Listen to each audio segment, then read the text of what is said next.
Okay.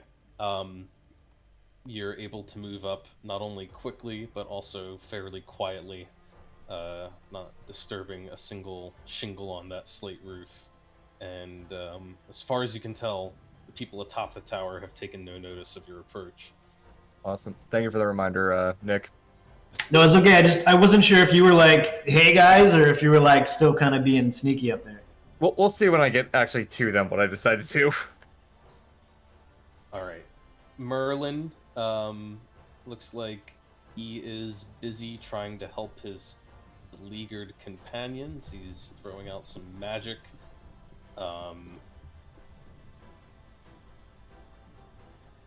Remind myself real quick. DC up to 3, DC 15 he has. Okay.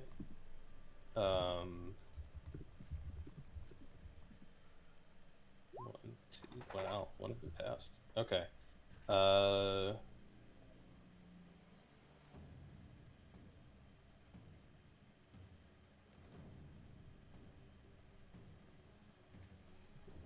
And this guy up here, you guys hear a voice call out, very clearly giving orders, and suddenly you see a volley of crossbow bolts go flying down from atop the tower, and even a couple of larger ballista bolts.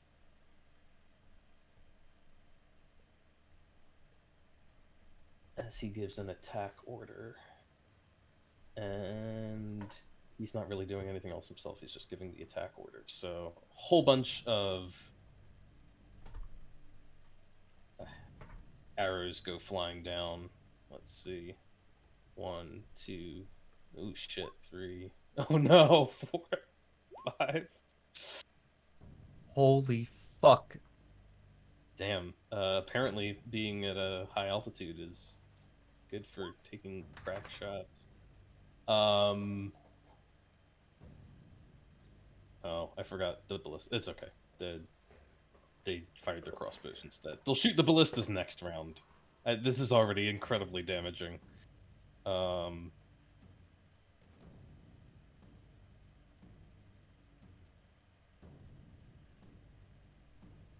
Those guys are just at the ready, so it's fine.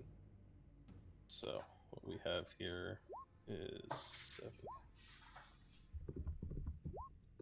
10.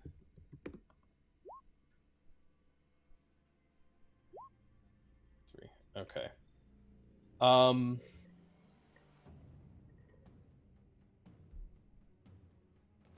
number of arrows come down.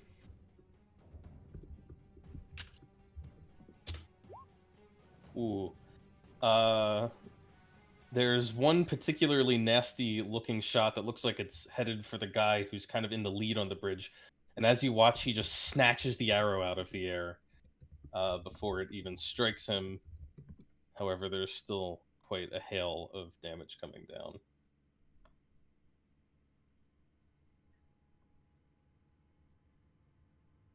Try to track that.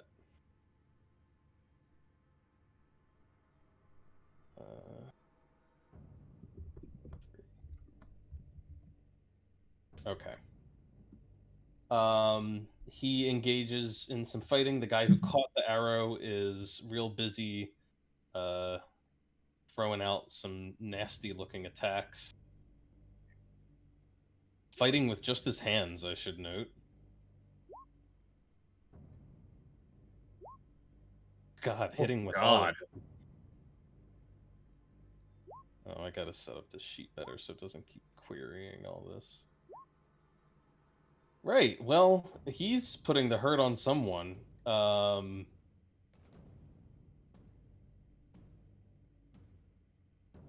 The dwarves are kind of hanging back for the moment, just trying to gauge the situation and see what it is you are doing. But they will slowly start to advance a little bit this way, kind of taking Vengeance's lead. Glorzo is doing something similar, but he's moving full speed, dashing just to get into position because he's a slow guy.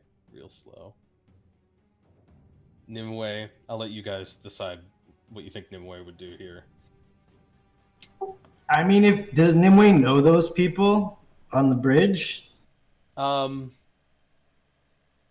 Yeah, that's a fair point. I'm like 60% sure one of them is like her master. Yeah, she looks way past all of them. She's got pretty keen sight too. And she's like, "That's Merlin there, and Gowan. Those are the Fall. At least some of them." I mean, I don't know if we want to like group play Scarlet here, but I don't think she would stand by while people she's friends with are getting beat up. No, my first thought was she would probably run straight to them and try to help. Yeah, she's like she's probably charging there. Yeah. Yeah. Well, of course. Oh my God, she has so much speed too. I think if she charges in, she's just gonna take off running. What does Step of the Wind do? It lets her dash. She can bonus action dash and Oh my regular God. action dash if she wants to. Yeah, she's gonna Step of the Wind. That's gonna give her 165 feet of movement. Holy fuck. Oh my god. She's there. I think she can pretty much get there. Holy shit, she's fast. Those barricades are gonna slow her down just a little bit, and she's gonna end her turn like right here.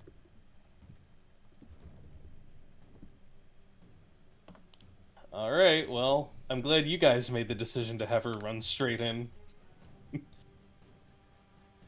I have an idea. Ryland.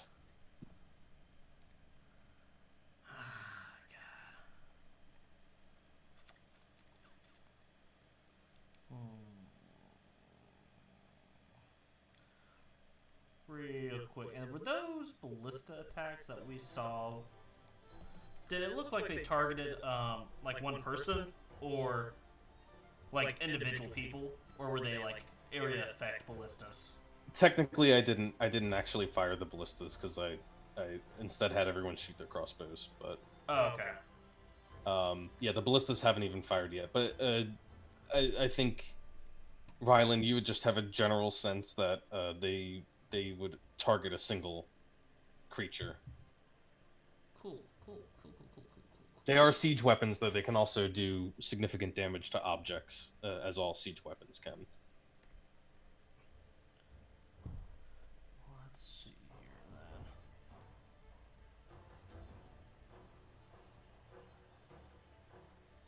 then. Okie dokie. I think Ryland is just going to dash forward 70 feet, kind of going after Nimue.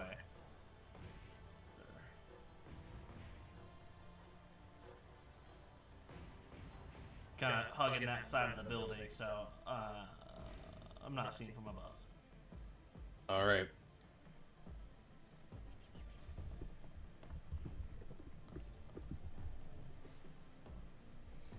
Let's see.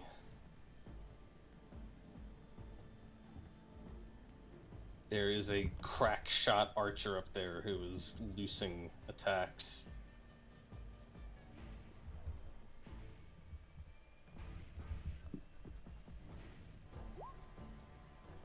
Ooh. That's gonna land pretty hard.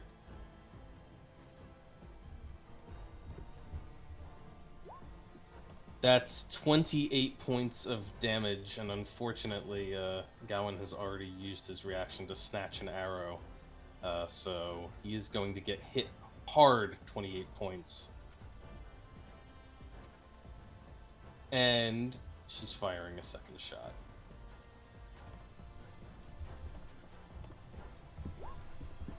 I don't think the 16 hits him. 16 misses him as he dodges the second arrow. Cat. Okay. Well, we're clearly fighting. She's gonna turn the Hasmhilda, like, with me. We go up top take out the archers. 7, Zajic, do your thing. And she's going to dash forward.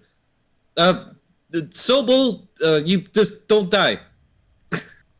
And she's gonna start sprinting up these stairs. I think at Cat's urging, so we'll release the fireball now. Okay, let's see it. And I will. I think He's gonna try to. I don't know if I can hit everyone, but he's definitely gonna hit the ballistas and then try to catch as many of the other people on the roof as he can. Here, let's So- drop radius on there, huh? That'll be the easiest way to do this.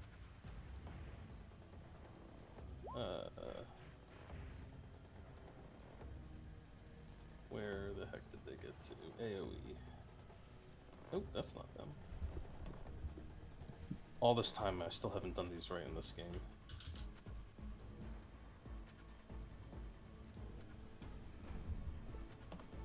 Yeah, that's really useful. It's a 20-foot radius template. That's not the correct size. I think 5, 10, 15. Yeah, that's the right size. If you do Oh, it look right, at that. you can get everyone. Well, 7 does it right. You basically drop it right in the middle of the tower, and it erupts. It technically, if you do this, okay. The only thing you have to choose between, actually, no. If you do this, yeah, you can get everything. All right. No questions asked. Just a whole lot of saving throws. DC 17. Let's do you first.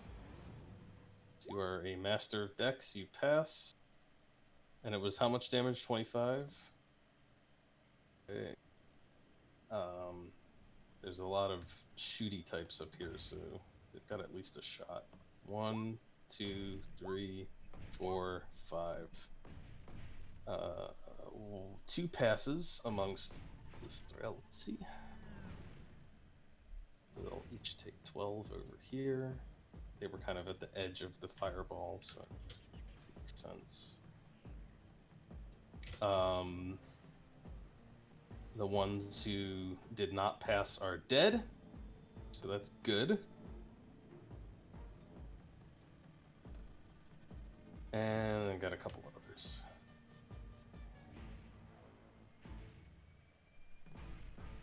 These guys are a little tougher. Not as dexterous, though. They both fail, taking the full 24. And one last guy.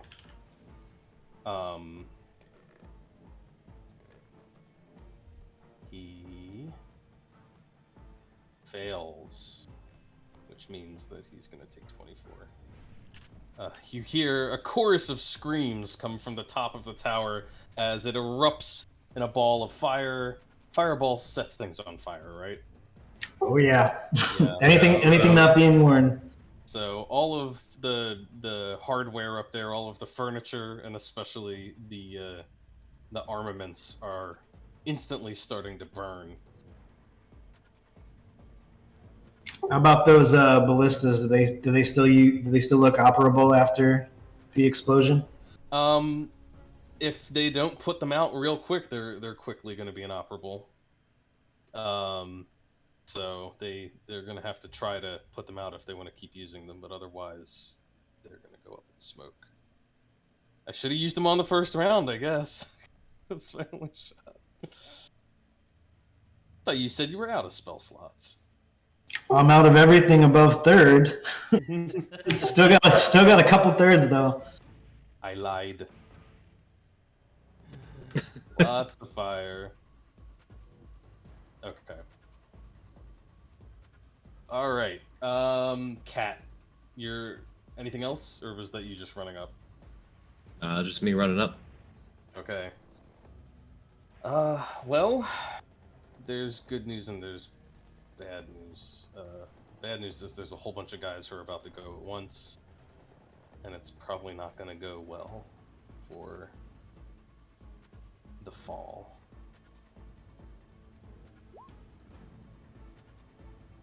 The good news is some of them are distracted by Nimue, so they'll probably attack Nimue instead. I was gonna say they probably also got distracted by the loud boom behind them.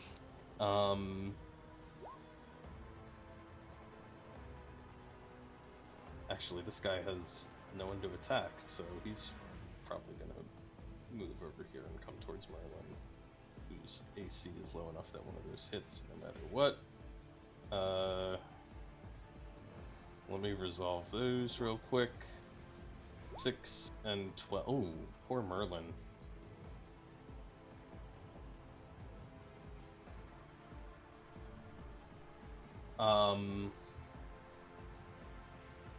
That goes through even with Bane, right? Yeah. 2 more are both. They're kind of mobbing up on Gowan, who seems to be leading the charge.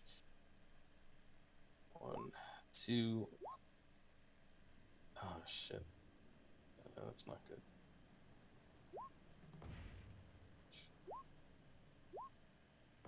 Uh, 29, 33.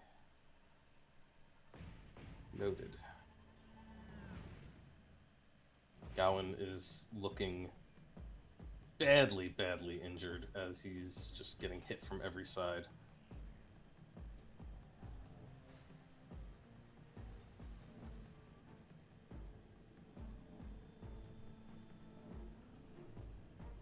And the 2 are going to advance on Nimue, and they are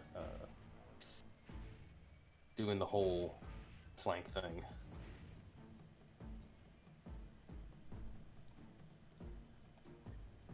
Oh. One of those is going to hit Nimue, and then one is going to have an advantaged attack to hit. And what is Nimue's AC? It 20. yeah. Okay, actually, so only one of those hits Nimue, but it hits pretty hard for 10 points. Good thing she got the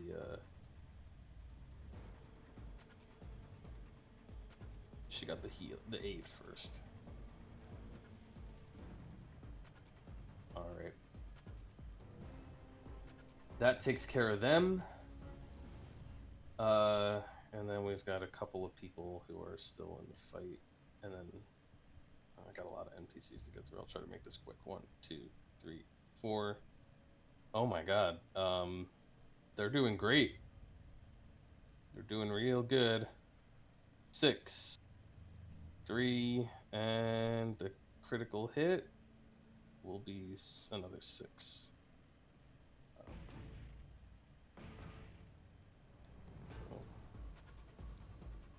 That takes 9.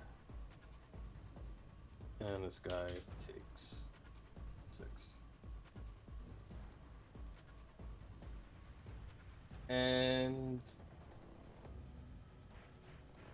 Hank is like, right. He's going to. I don't even remember what Kat said to him besides "Don't die." Be useful. Be useful. Cat just said, "Don't die." Oh, okay. He's gonna take on.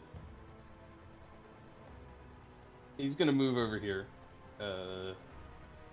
using up his movement, and he's gonna take on the look of an officer of the Fake Queen. As he does so, not Sobel, but someone else similar, maybe not quite as high ranking.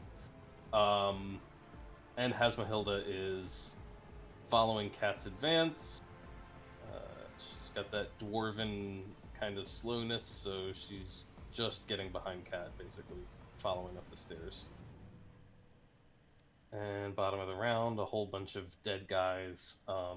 These 2 are gonna both try to put out one of the ballistas, the one that they were supposed to be manning. We'll have some dex checks. Okay, one of them is able to do that. So this ballista isn't burning, but everything else up here is still on fire. Top of the round, 7.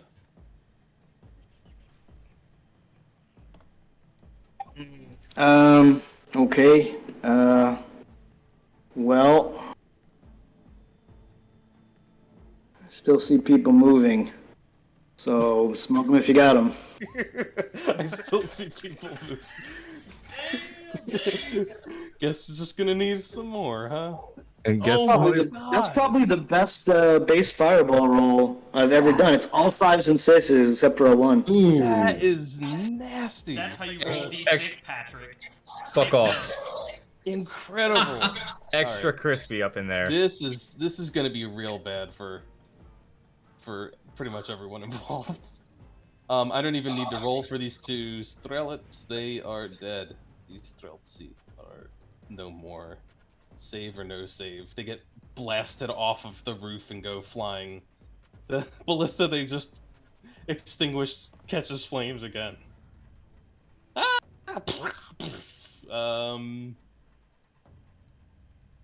Plotnik is in a slightly better spot in terms of saves, so might have a chance here.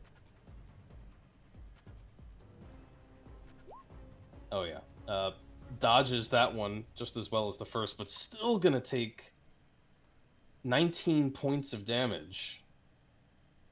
Pretty brutal. These two, this is the difference between life or death for them. They know it. One of them passes. The other does not.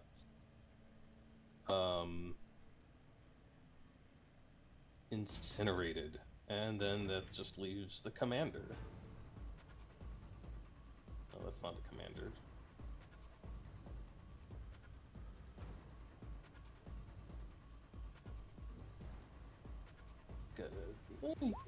Oh, he passes as this one as well.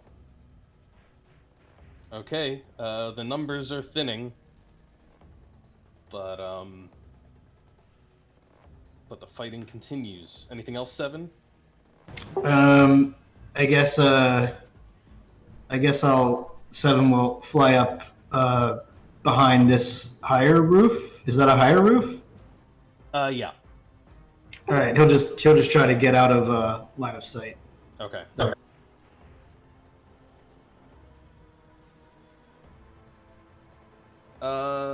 Let's see. Vengeance.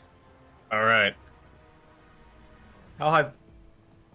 Yeah, how high is this wall right here? 1 second.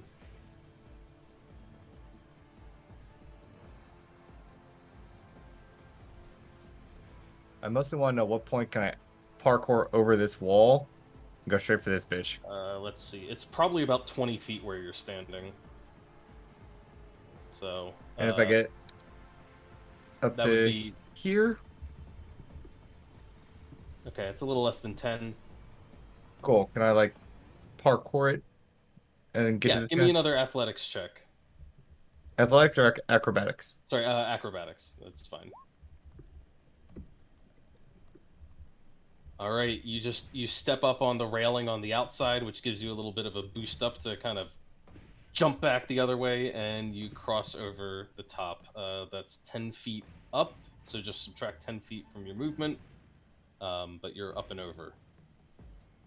Maybe stab time.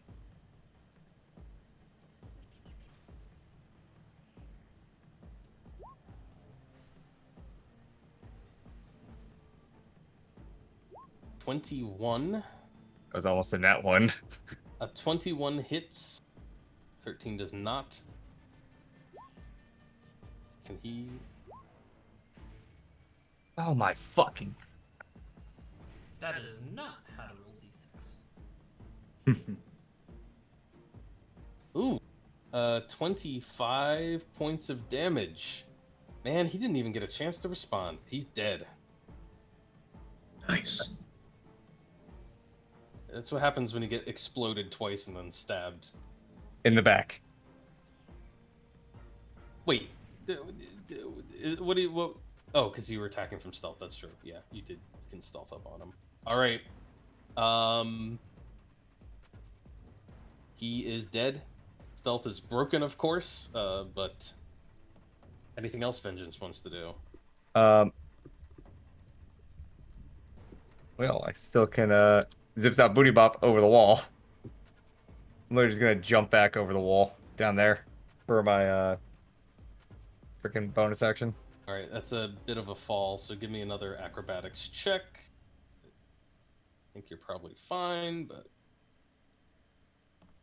I'm Gucci. yeah, you nimbly hop right back down. And Knowing Cat's behind me, I'm gonna just be like, Commander's dead. Merlin is hurt a little bit, but is continuing to concentrate, so he's a little limited. Oh, Wither and Bloom is a concentration, right? That'll do the trick. Little Wither and Bloom. That doesn't help. Con save.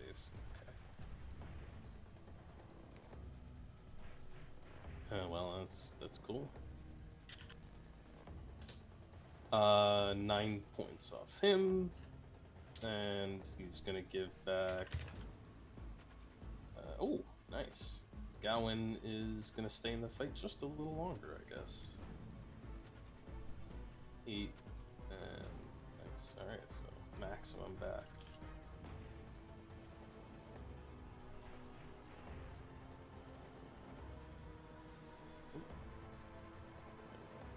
Okay, the commander is up, but the commander's dead. So, no more attack orders coming from him. It's up to whoever's left alive to fend for themselves. There's one guy alive over here. He immediately starts running for the staircase. Gets around the corner, sees Vengeance, runs up to him, but that's a dash action. All he can do is get in melee range. Hi, how you doing? Gowan is gonna just keep doing his best to tank. Actually, let's see. He's gonna keep trying to dole out some damage. That's what he does. Boom. Boom. And boom. Well, they all... Well, okay, one hits. Good as he did last time. It's only mediocre this time. He puts out 11 more points of damage. And holds his ground. Does he have any other cool kind of monkey things that can help him? Oh, that's a bonus action for him. Oh man, he should have done that before. He's gonna do it now. He has an ability to blade ward himself as a bonus action, so he does that.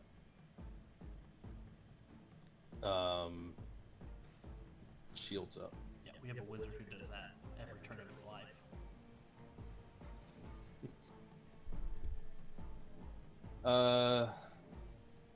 Dazabella is again. She's hurt and she's mostly out of spells, so she's kind of hanging back, watching, seeing if there's anything that she can do. Maybe she's readying a. No, she doesn't want to ready any spell slots because then she'll burn them. So she's just gonna hang back and observe for now. She gets a little closer. Glorzo's gonna stick with her. He's gonna kind of take it upon himself to help the old dwarf. Nimue, I think, is going to do lots of punching. He's gonna throw hands and stabs for days. She's gonna throw hands. I don't know how all of her abilities work. Do you want me Monks to- are confusing. I have her thing still pulled up on mine. If you... Yeah, just rock it. I know she's got a handful of key points left. I'm pretty sure she's gonna use them now. Well, there's the good one on there. First. And at opposite ends of the spectrum, let's see what that crit does first.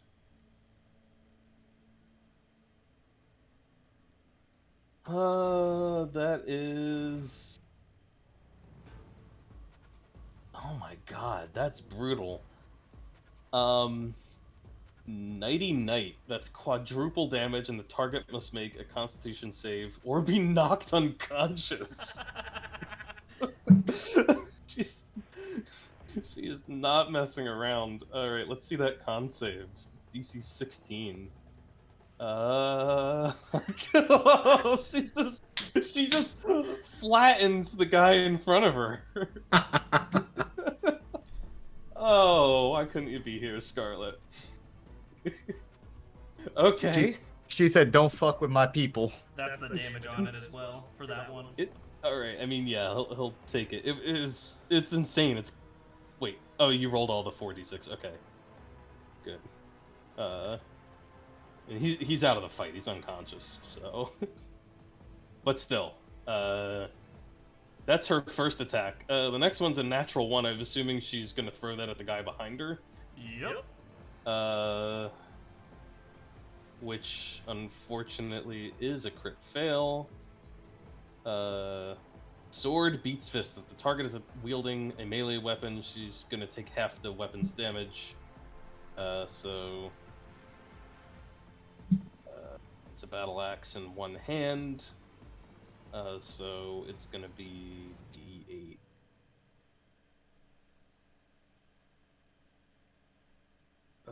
Halved. Okay, so just 3 points of damage. 3. And then she's gonna spend a key point for flurry of blows. All right. And make 2 more unarmed strikes.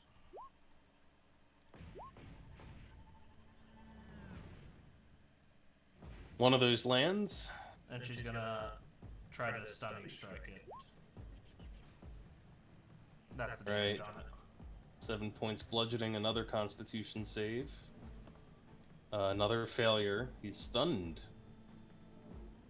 I feel like I'm missing a lot of extra damage.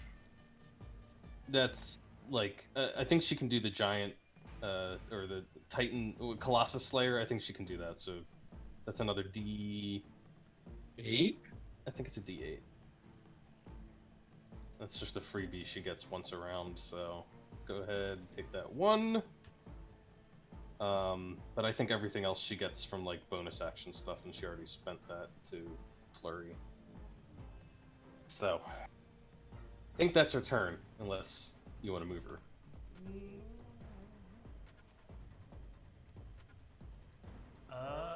That person is stunned now. So she'll actually move to help Gowan flank. Okay, very nice.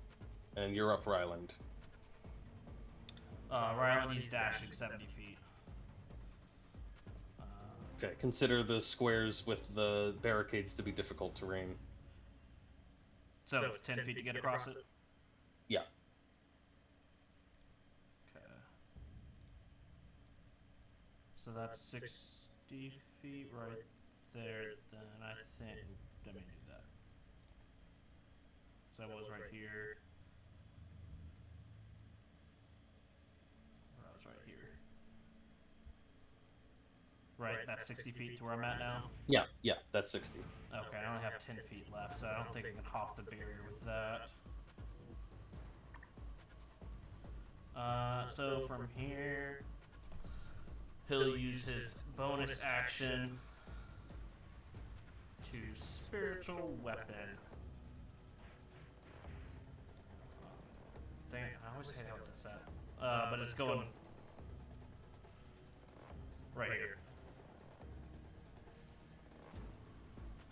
All right.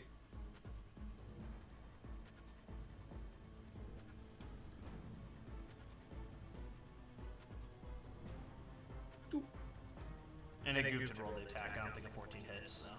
A 14 does not hit. And that will be it for Ryland. Okay.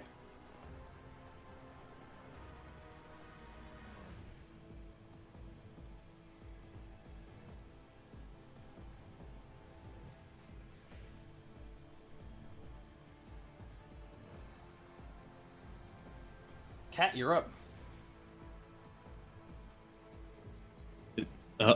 Oh man, she just moved. Okay. I don't happen to have. She's not like poking her head over it, is she? No, in Yeah, fact, Potnik? you have no idea what's happened up there.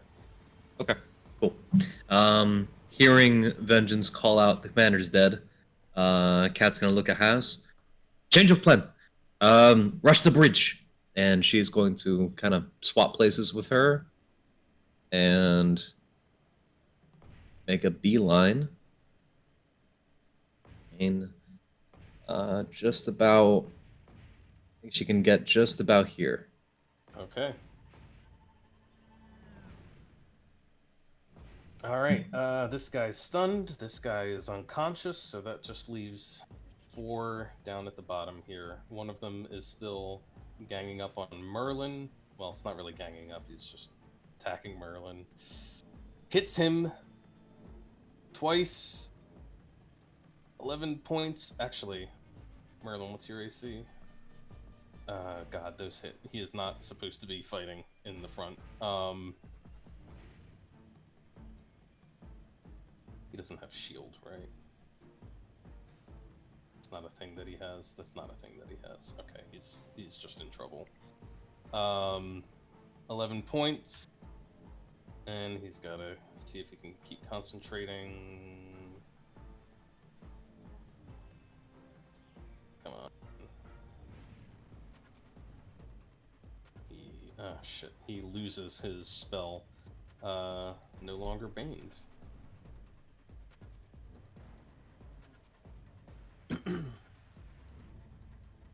This guy's fighting this fall warrior, and he's gonna swing his battle axe in, scoring a hit on 1 attack, 6 more points. This half orc is looking pretty beat up. This guy is going to try and bring down Gowan.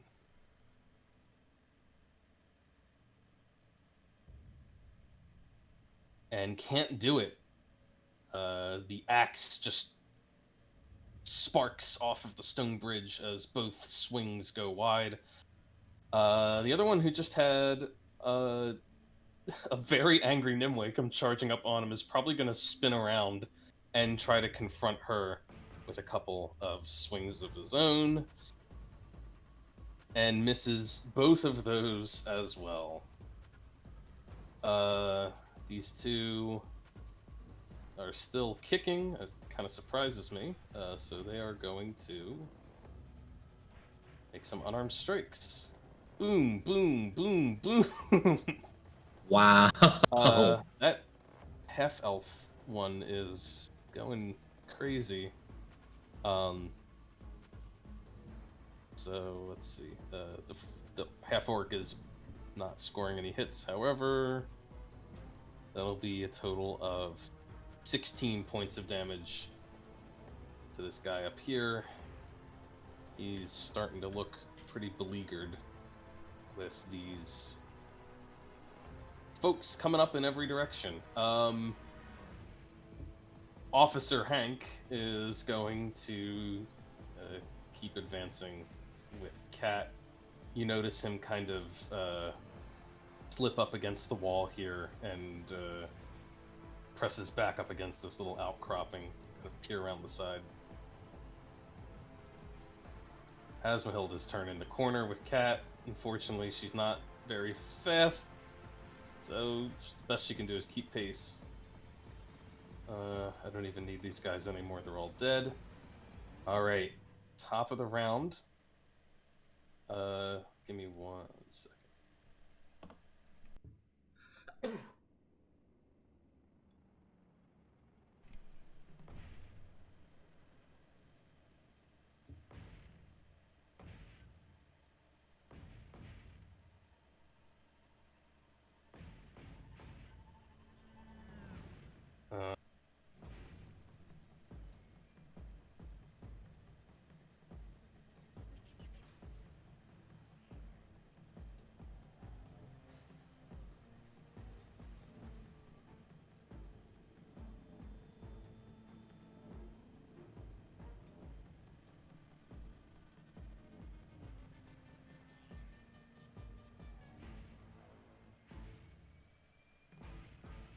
All right, 7, you're up. Okay. 7's gonna come flying around the corner here. And don't know which. As you come flying around the corner, the archer on the tower pops up and takes a shot at you with her ready to action. Oh no! Spying for the mage, and now she sees a guy suspiciously flying around. It is suspicious. Unfortunately, she failed her stealth check, so she is not sneak attacking you. Which is incredibly... actually, oh wait, what's your oh shit, hold on, what's your passive? My passive perception is 15.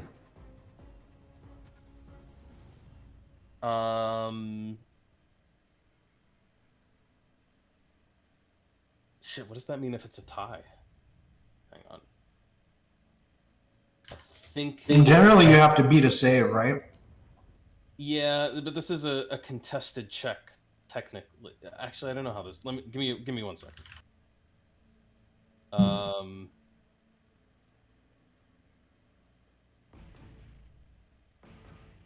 Action, hide.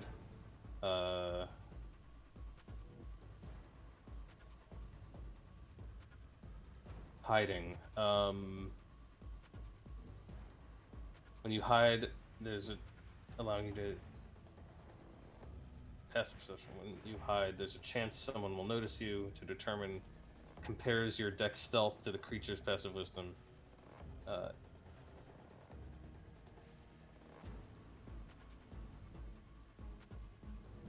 Okay, but it doesn't say what happens. Do you have to beat it or just pass it?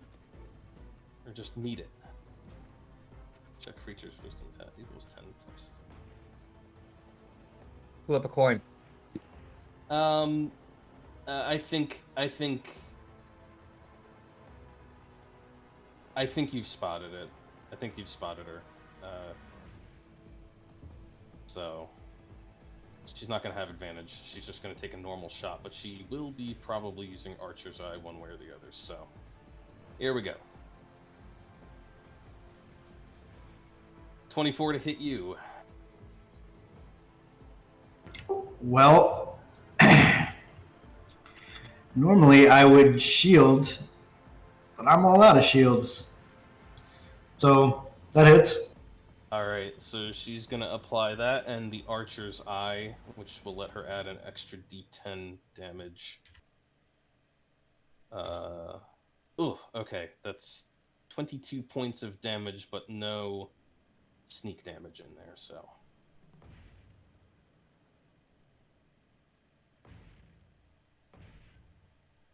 Okay.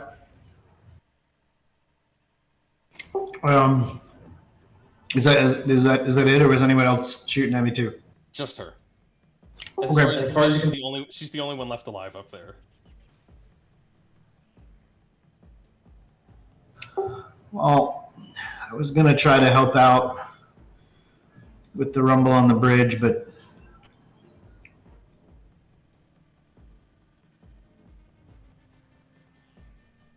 let me see how far this is.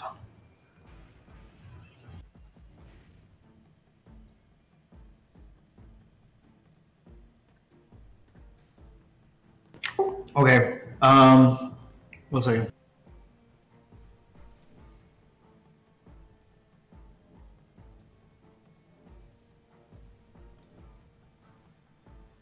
All right. It looks like I can do. Looks like I can teleport right next to her. It's a bonus action.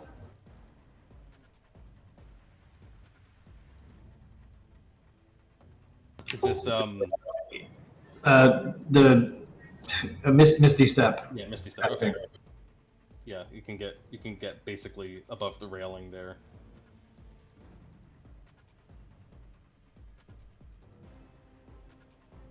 Okay. And then as I Yeah, I guess I'll do the cantrip thing first. So let's see. I'm gonna swing at her with bind. There we go. Oh, it just rolled damage. Didn't roll the attack. Hold on. I'll roll the attack.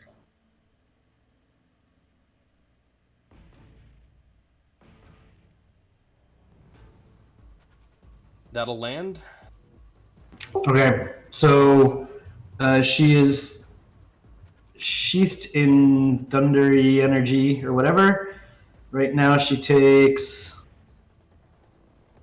11 piercing and 8 thunder. Okay. And then if she moves, she's going to take 15 thunder. All right. And then I'm going to do my second attack. That lands. Unfortunately, only 5 piercing on the second attack. All right. You engage her in melee combat. Definitely not her strength. And lock her in with the thunder damage. Okay. Vengeance. Hearing this guy rush him, he's just gonna say, "Maledictiones," and stab him in the chest. 20 is a hit.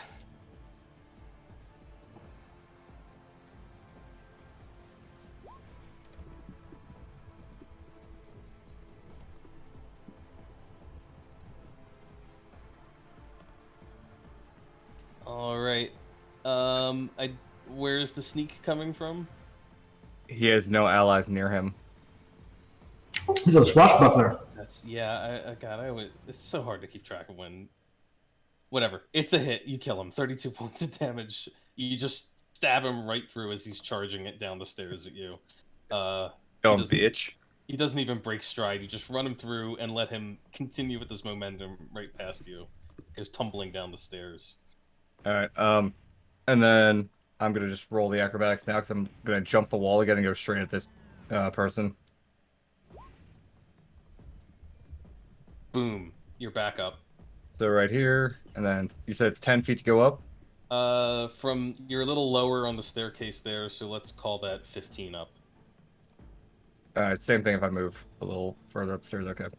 So then, yeah, it gets me right here behind him with my movement and then my bonus to dash. So I'm gonna stop right behind her, and that's my turn. All right. Suddenly, she's in a real bad spot.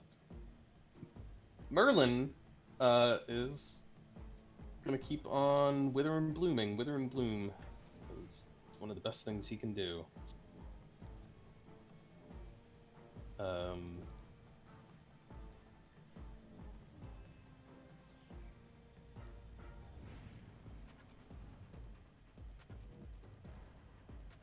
And it's a 10-foot radius sphere. Can he get like 5, 10? Oh, he can actually get a couple of guys in here, so that's exactly what he's gonna do. He's gonna get the guy on him and the guy up here. I guess he can get this guy too. All right. That's a good look for Merlin. 1, 2, 3. 2 of them fail, and we'll take 7 points, and half even if they succeed. So he does a little bit more.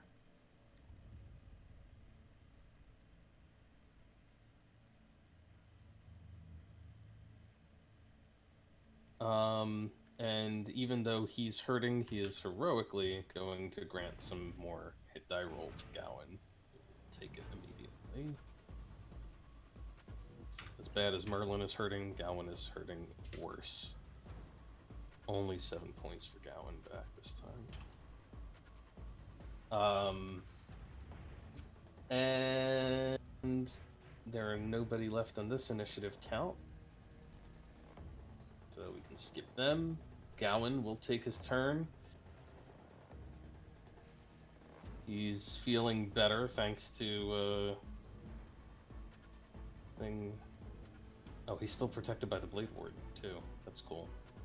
All right, boom, boom, Boom. Unfortunately, only one of those lands, even assuming that Nimue gives him advantage.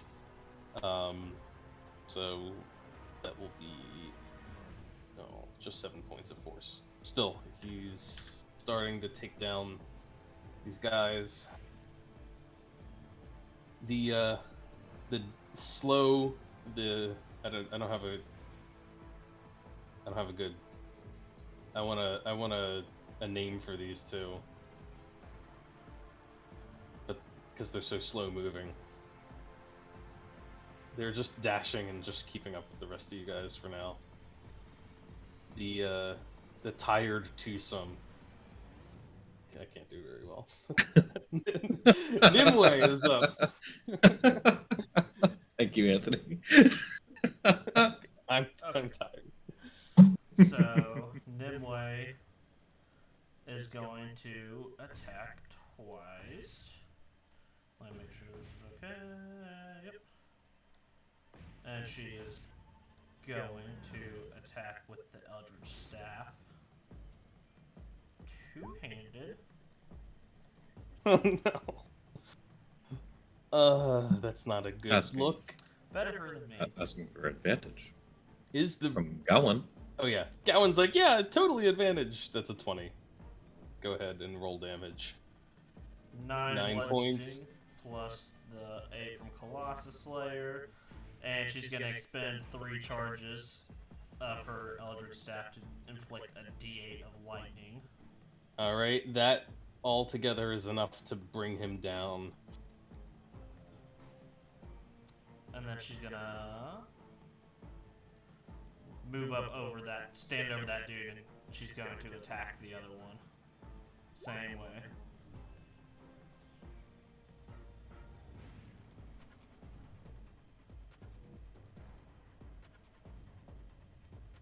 For another 7 points of damage.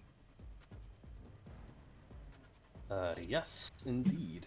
And then key point flurry of blows for 2 unarmed strikes. Unfortunately, neither of those land. Dang it, The now. therapist even told him that it's a form of like sex. Okay. All right, things are looking halfway decent, but you hear a sound coming from the far side of the bridge, echoing in between the buildings. It's the sound of horse hooves clattering on stone.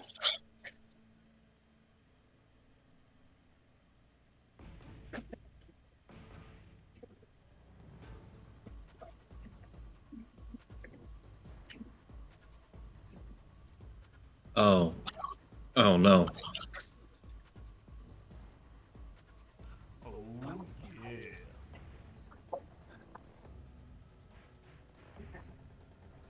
I need their speed with war horses. War horse.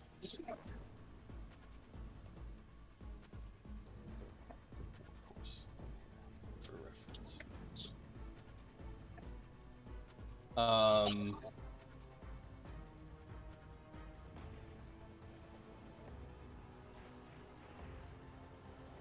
this.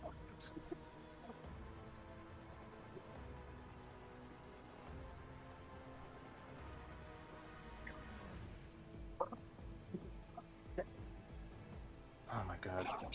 Alright. There needs to be more D&D scenarios where you get to have cavalry involved. What? You hear the clatter of hooves, and then as a small I took unit... him for a walk in the afternoon, but I just gave him his dinner after. We can hear you, Nick. Just so you Yeah, know. of course. Cool. Nick, you're not muted. I'm sorry. All good. So as the hooves clatter over the paver stones, you hear the small unit of knights calling out, "Hussars, charge!" Oh no. They're so fucking cool. As they advance in. This is is just Slav stuff. Oh, Birdman, fly away, Birdman. They're saying it's go time. Let me double check the Yeah, it's go time. war horse's movement. It is 60. Okay. Yeah, they're not entering initiative until they're actually in a range where they can do something. So the lead one comes moving in 60 feet, and Merlin is gonna have a problem as hooves come at him.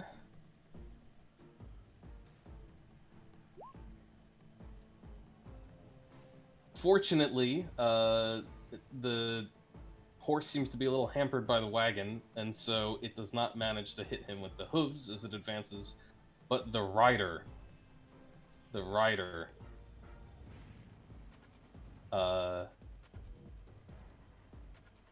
has a lance and is going to try and skewer Merlin. It's okay. Merlin's not a boil. He whispered, but he... Oh, okay, yeah, he gets...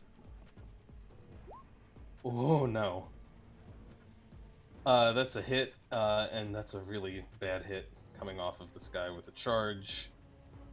So, it's gonna be this much damage.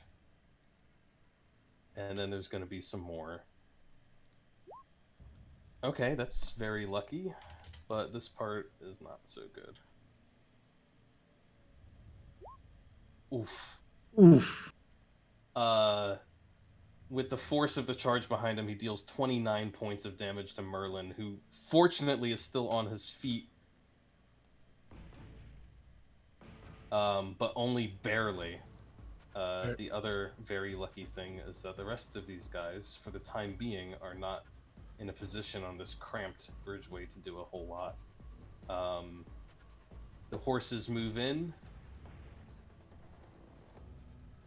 This one is going to very skillfully skirt his horse around the outer edge here. However, he is not in great position. And the last guy up is just advancing to here. The ones who can't get the melee attacks off are still armed with short bows, however, and they draw back shots and begin to fire. One of them is going to take a shot at Merlin, the others at some of the other members of the... Oh, shit. Oh no, Merlin. Oh, Merlin is still alive with 2 hit points. You know damn well if you kill that bird when Scarlet's not here, she's gonna be angry. The other 2 short bow shots are going towards other members of the Fall who are up at the front of the fighting. One of them would hit. Do these guys have the arrow catch thing? No, they don't have the arrow catch thing. Okay, so he's gonna get hit and take just 4 points. They are not expert marksmen, they've got it there in case they need it. Ryland. What's the range on this?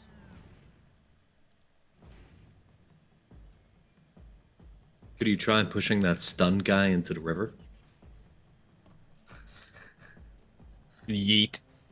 I mean, that would be an option. I don't know, or you could do that Rod of Peace. But it looks like we have some problems. He's not gonna get up there fast enough to get all of them.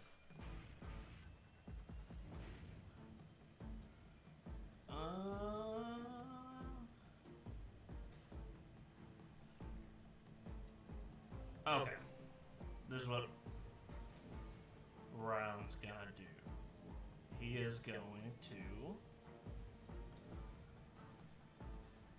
call out to the fall operatives and Merlin to to disengage and to get to this side of the bridge, and also call up to 7 and Seven. You have to target the cart once everyone's away from it.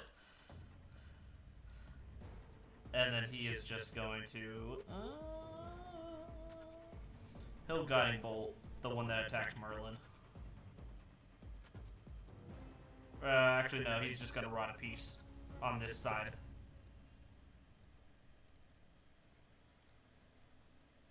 So it hasn't actually plant this round. So I just want to clarify when it says for 1 hour, all creatures within 30 feet of the rod are under the effects of the sanctuary spell. That means anyone who enters into it, right? It means exactly what it means. It means if you're in 30 feet, Okay. sanctuary. Well, actually, first let me do my spiritual weapon attack on that other guy down there. Oh, that's a hit. 8 more points of force damage. He staggers. And then I will rod of peace where I'm at. Rod of Peace, where you're at. All creatures within 30 feet. So that is All creatures? Yeah. So including our enemies? That's going Yes. to be you and the 2 Gruznik who are on the bridge. Those are the only ones in range.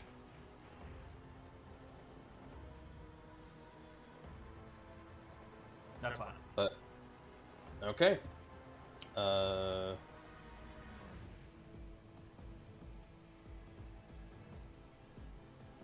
And throw that up real quick so we've got that. 5, 10, 15, 20.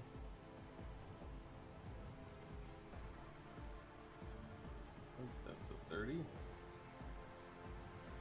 20. Yep, there we go. Okay, so it's right there. And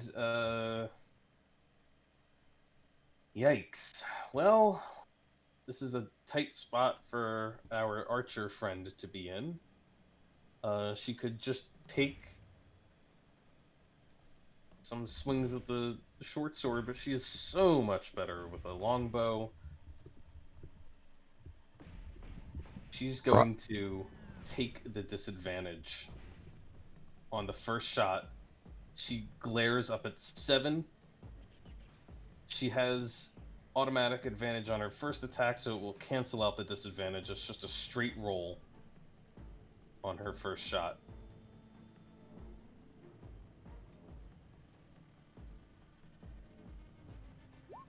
But it's only a 10 to hit. At this close of range, she tries to line up, but the longbow is unwieldy, and 7 is just able to slip out of the way of her shot.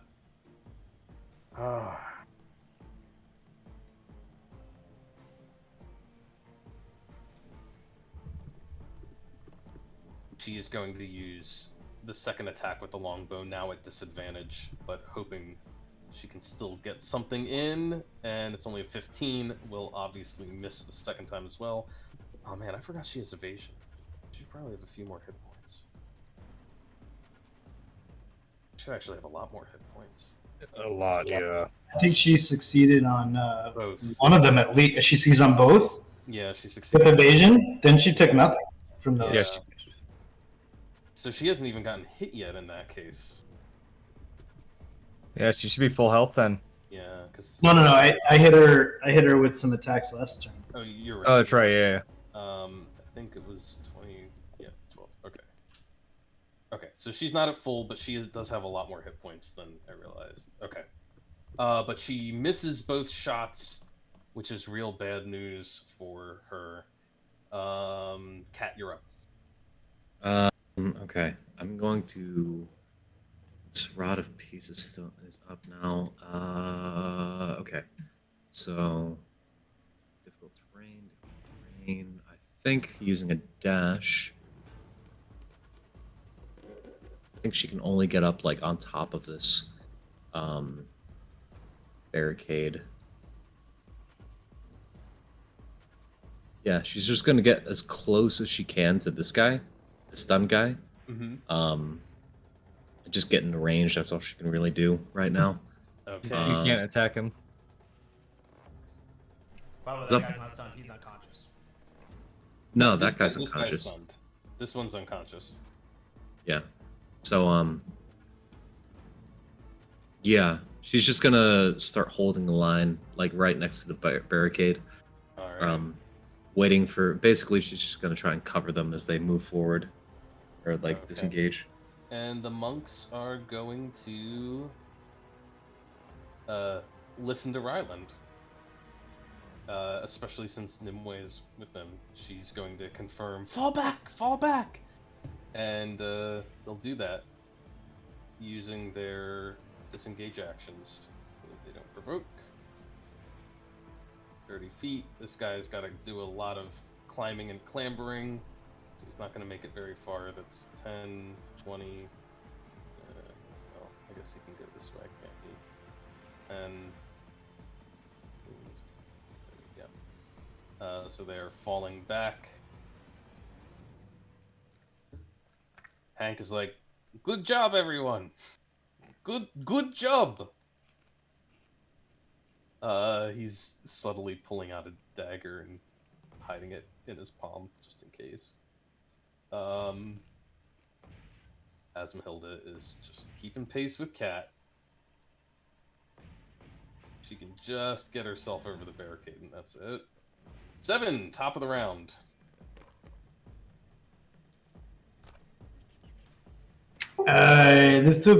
This a lady in front of me. She's wielding a bow, right? She is. No op attacks with the bow, right? Nope. Bye. 7's gonna fly to this side of the railing, and then he's just gonna fly down like 10 feet. Okay. Okay. Is that like 30 feet? 30 feet. Yeah. So total movement is like 40 feet. Mm-hmm. Then he's gonna do what Rylan asked and burn his last 3rd level spell slot, and we're gonna drop it, I guess, like here, so it doesn't hit Merlin. Sorry, could you ping that again? I didn't see. I don't know exactly how far it is, but he's gonna drop it behind these crates so that it doesn't hit Merlin in the blast. Yeah, Now what he meant. Now what he meant. You're gonna want to hold that until after. Wait, why? Rylan saw something in that cart whenever we coming up on it. Oh, you wanted me to wait. To hit the cart.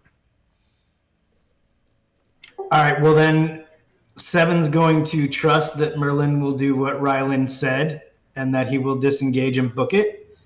And he's going to hold the fireball until Merlin disengages and books it. Okay. And then he's gonna and after that he'll drop it where he said, hoping that horses don't actually have a lot of hit points. Vengeance. Did she actually see me come up or hear me with all the fire and all that around her and fighting flying sword Yeah. boy? I mean, Okay, you're not in stealth anymore, so. Cool. It's gonna be stabby time. You know the drill at this point. What? Did that roll? There we go. Boom, hit. Boom, hit.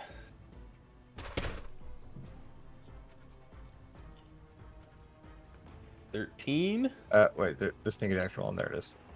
and 21 for a total of 34 points of damage. Very nice. Both rapiers find their way through her armor. She grunts in pain as you skewer her, but she keeps her feet.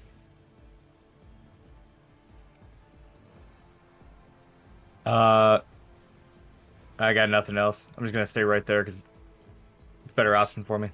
Keep her in melee. Merlin hears you calling out. Of course, he knows Ryland well, trusts Ryland, and so when Ryland says, "Get the hell out of there," especially with cavalry charging in on him, he is not going to protest. In fact, what he's going to do is do the thing that Eric Hocker do best. Disengage and fly away. He squawks as he spreads his wings and takes off into the air. Fly, fly, bird boy, fly.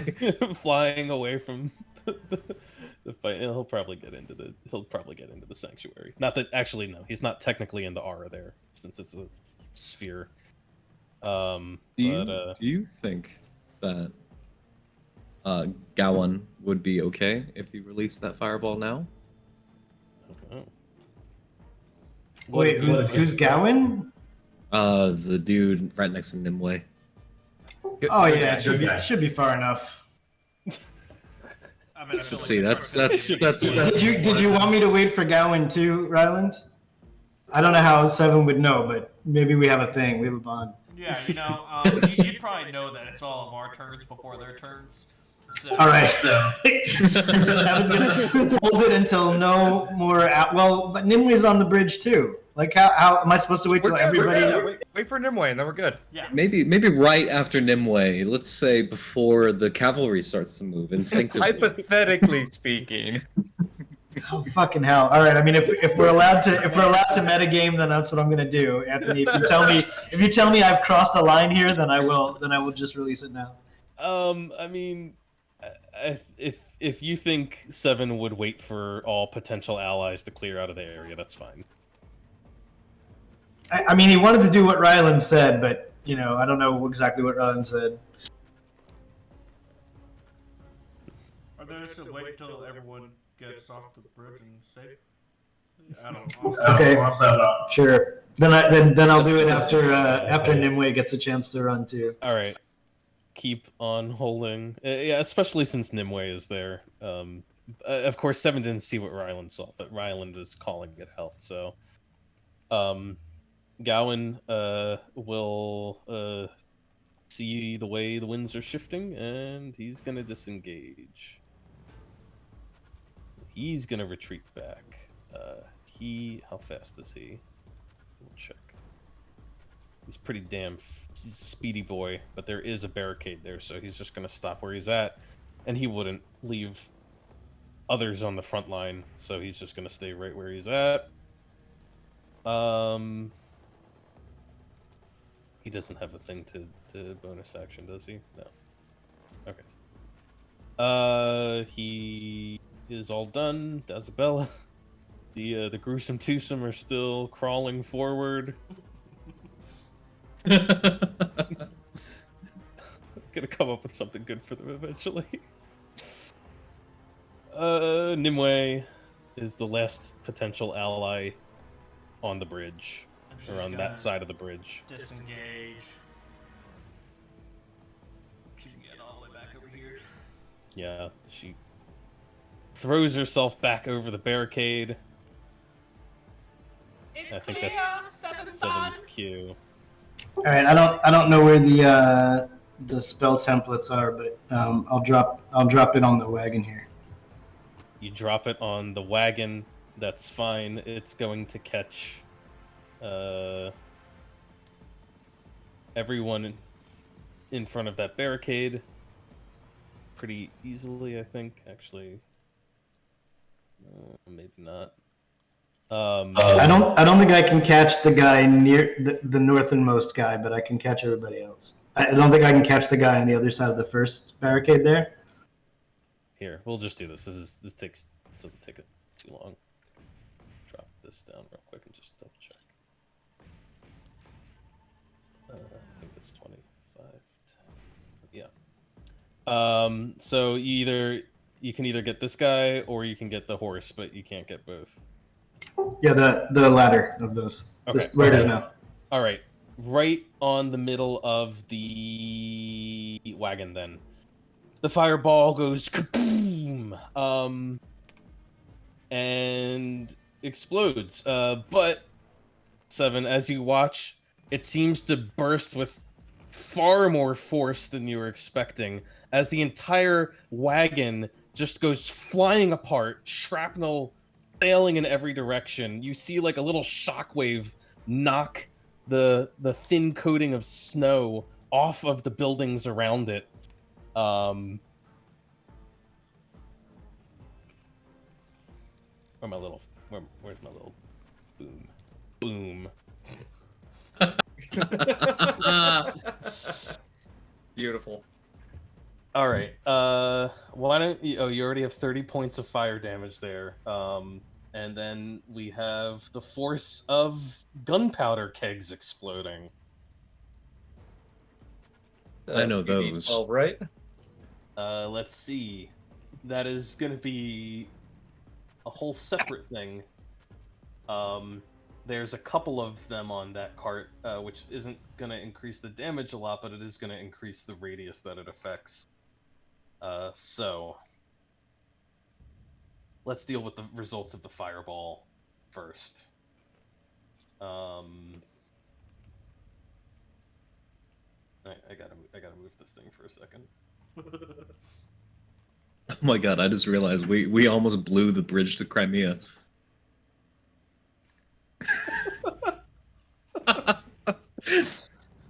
Sure it's not Marco Polo Bridge, you asshole. This campaign is in no way inspired by real world events.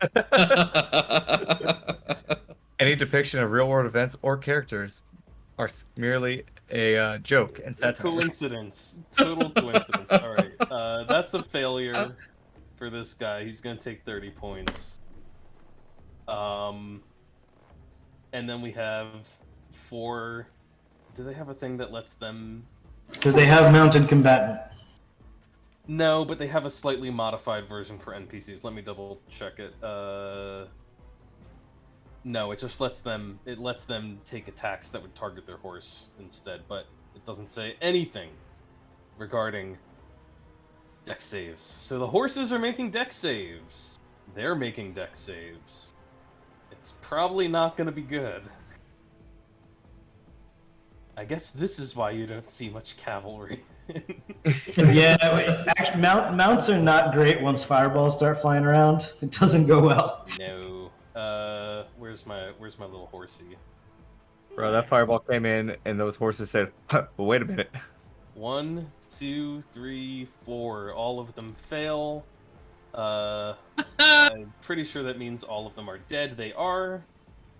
Their riders, however, are a little bit, actually, much harder to kill than the mounts. Just a little bit weird, but that's D&D for you. Let's see how the actual riders handle it.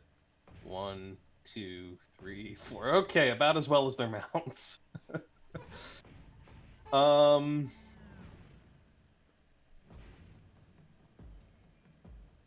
think I've got... Oh. I've created multi-sided tokens for these guys. I thought I made ones where it's just the soldier on top, but I guess I didn't do that, so we'll just shrink them down for now to represent their human riders. They're now coated in pink mist. I think after this explosion, they may be pink mist. No, well, we're gonna have to see how they handle the explosion of the gunpowder. They might survive it, actually. They are fairly tough. I hear when your horse dies while you're riding it, it's sometimes bad for your legs. Well, they're definitely going to be prone at the least. I mean, a horse falling on top of a rider, that's like a death sentence. Yeah, is it? It's true. That's cool. How the mob died in Yellowstone. Yeah. All right.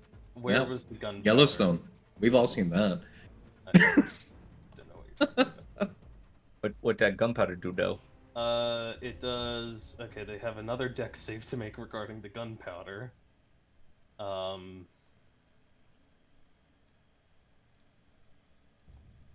let's see how that goes. It's a much lower. It's actually much easier to dodge a gunpowder explosion than a fireball somehow. So I won't think about it too hard. I'm just gonna roll some saves. Natural 20, 2, 3. All but one of them passes the check on the gunpowder. Maybe as their horses fell, the bodies of the horses shielded them from the shrapnel. I mean, your armor can't protect you much against fire, but it might protect you against some flying pieces of wagon. So, 3 of them save, 1 of them fails. Now let's roll the damage. It might not be quite as much as you'd think, but it is in a fairly large area, so it's going to catch all these guys. Ooh, it's pretty good. That's still pretty good. And I gotta roll this one unmounted guy. Oh, they're all unmounted now. Okay, he passed. So that'll be 12 to everyone who passed. They are, perhaps surprisingly, all still alive. Even this guy? Even that guy. Yeah. The guy in the back, even the one who failed his save is still alive, although he looks very shell-shocked. And everyone in the area of the gunpowder blast is, well, all these guys who had their mounts blown out from under them are definitely prone. And does the gunpowder say anything about knocking you prone? Oh, he passed the save anyway. I don't think with that much concussion force, you're staying on your feet. Yeah. Fuck it. Gunpowder should be cooler than the rules. He goes prone too. And that's it. There's no more wagon. And there's no more gunpowder. But there's a lot of very badly hurt troops there. How's everyone's ears doing? Yeah, I think they're probably deafened as well as prone. They stand, staggering back to their feet, covered in soot and bits of horse.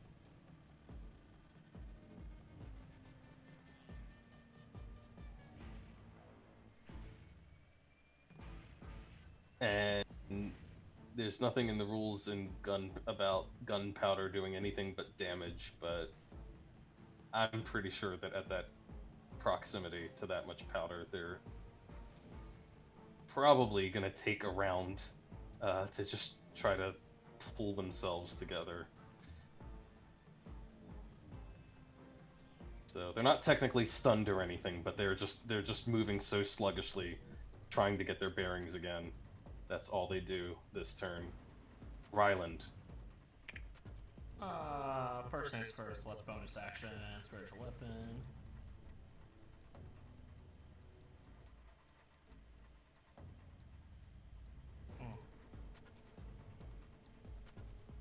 That will not land.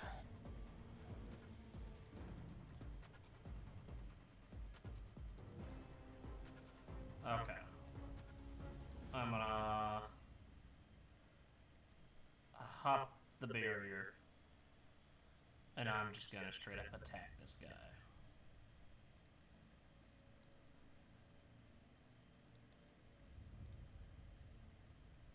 Freeze retribution is not very retributive. Retributive.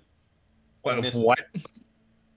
Retributory. Followed up with the offhand.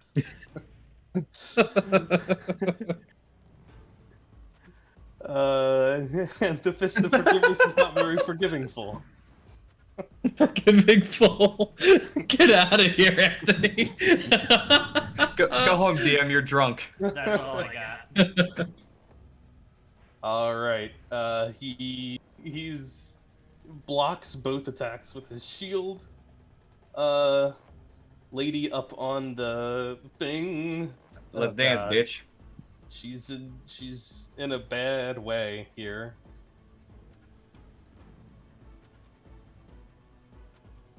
Um.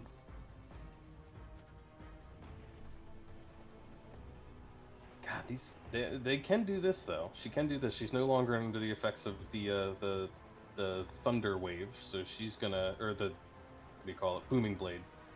So she's going to use a bonus action, cunning action, to disengage, You move raggedy, away from vengeance, you raggedy bitch. line up her bow, and she's gonna unload. First shot advantage. Boom.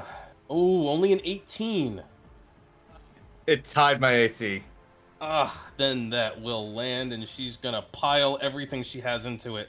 She's gonna burn an archer's eye to add a d10. She's gonna put her sneak attack in. Ooh. That's 18 on the sneak attack, 15 on the bow itself, and then the archer's eye. Another 4. So that is 27? 30? 37.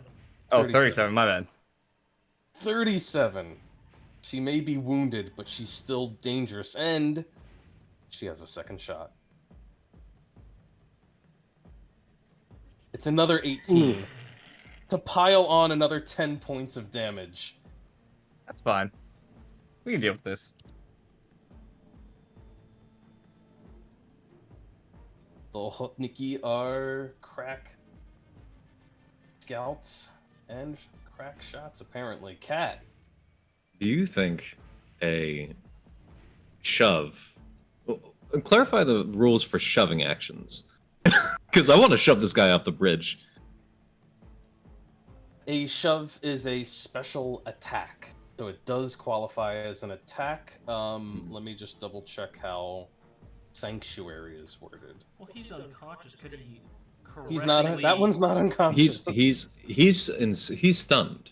In fact, I don't think The other he's guy's stunned. unconscious. I don't think he's stunned anymore because The- Nimue had a turn. The guy so- next to you, Cat, is unconscious. That's the first one I attacked with Nimue. No, that's this guy. No, it's not. Oh well, I had marked this guy unconscious. Oh. I thought she was attacking the one in between her and her allies, not the one behind her. But Never mind. but yeah, but he's not stunned anymore because Nimue had a whole nother turn. So he's awake. But let me just double check Sanctuary.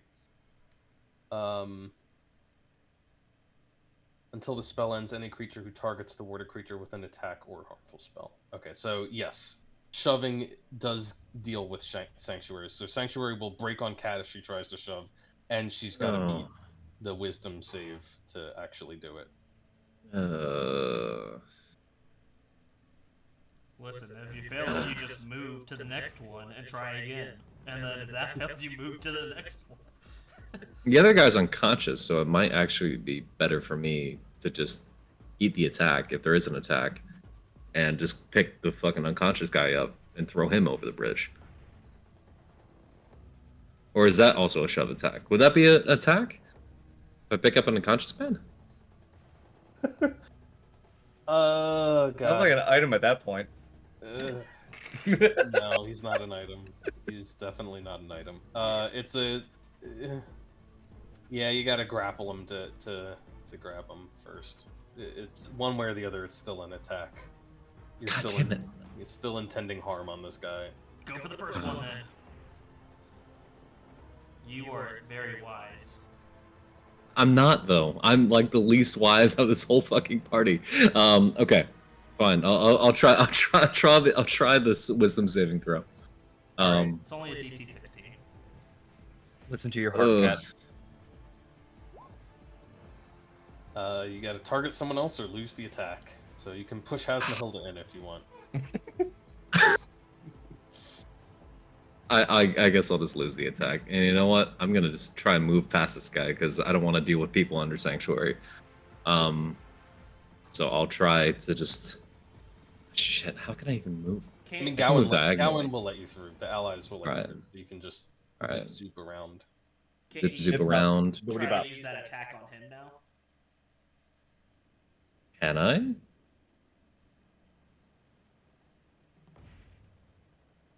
It would also be another wisdom save, wouldn't it? It would be. Yeah, it would be. You'd have to make a new save. Okay. Can I do that? I can do that, right? Yeah, Maybe? You can roll Yeah, yeah. 16. All right, fuck it. Come on, big boy. You got this. Oh! All right, you can target him. I'm going to need. Actually, I don't think I need anything from you because he's unconscious, so he automatically fails strength Awesome. and dexterity-based checks. So you can just use your action or your remaining attack to shove him up and over the railing. So into Cat the would just water. a Sploosh. cat would just fucking take him by the belt and just fucking yeet him off, and she'd just go like the other guy, and then just walk right past him. I need an icon she's- for drowning. Yeah, and she's gonna just use the rest of her action just to get movement, get right up. I think she can just get. Yeah, she can just get here. Just beyond the barrier. And that will be her turn. All right. Oh, and she's gonna call back the Has. You tried pushing him! He's looking awfully frightened with suddenly so many enemies around, and suddenly the tower on fire, and suddenly the other end of the bridge exploding. He's just gonna take the dodge action. As for these other two guys down here, or three guys, I think they're still in the fight. This guy has been blasted by an explosion, so he's just gonna get up as his whole turn. These other two were outside of the radius. They are going to turn their attentions to you two who have dared to advance. And it's gonna be 2 attacks on Cat, 2 attacks on Ryland. Here we go. Ryland first. 1, 2. Second one. Yeah, because I did attack. Second one hits. 6 points. And now Cat. Does it Oh 23 wait, hit? it does. You're talking about the guy in the center? Yeah.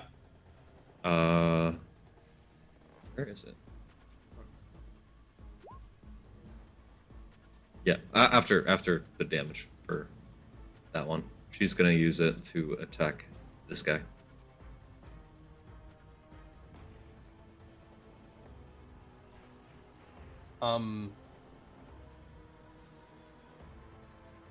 The very last paragraph. Right, but he's not within the one who attacked Ryland's over here. Yeah, the one, Oh. the one closest to you attacked you. Oh, okay, never mind. All right. So you took 6 from that, but that's it. The monks are in sanctuary zone. I don't know if they understand quite how the magic works. So, I didn't explain anything to him. yeah, they have no idea. But they do know that the explosion is cleared, and there's still enemies about. This guy's gonna hang back because he's hurt, but the elf is. I guess there's a. That thing still counts, doesn't it? They've got. How fast are they? Are they fast enough? Oh, yeah, they're fast enough. Okay. She's gonna boldly go back in. She's got the speed to get past Cat. This guy's just gonna dodge for now because he's hurting. But she is going to try and land a couple of punches. 1, 2, and actually scores a hit for 5 points.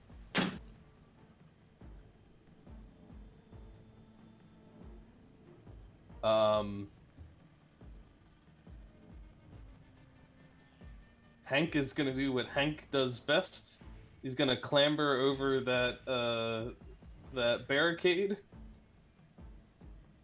He's gonna stand with everyone else. He's gonna look at this guy who's standing there dodging, and he's just going to growl out, "Don't think about it, comrade." Or, I mean, don't even think about it, comrade, and try to intimidate him.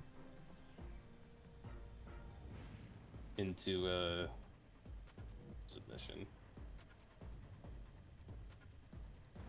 Oh, did he turn back into Sobel? No, I just needed to access Oh, gotcha. his thing for a second. All right, consider that guy intimidated. He doesn't look like he's interested in fighting anymore.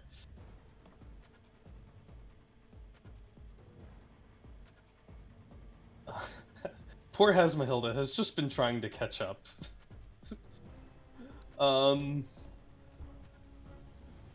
We've been running a lot. It's been a lot of fun. She has stubby legs.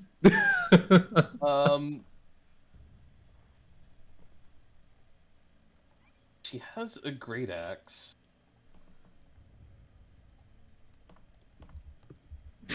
She can't really reach with that stupid thing floating around in the way.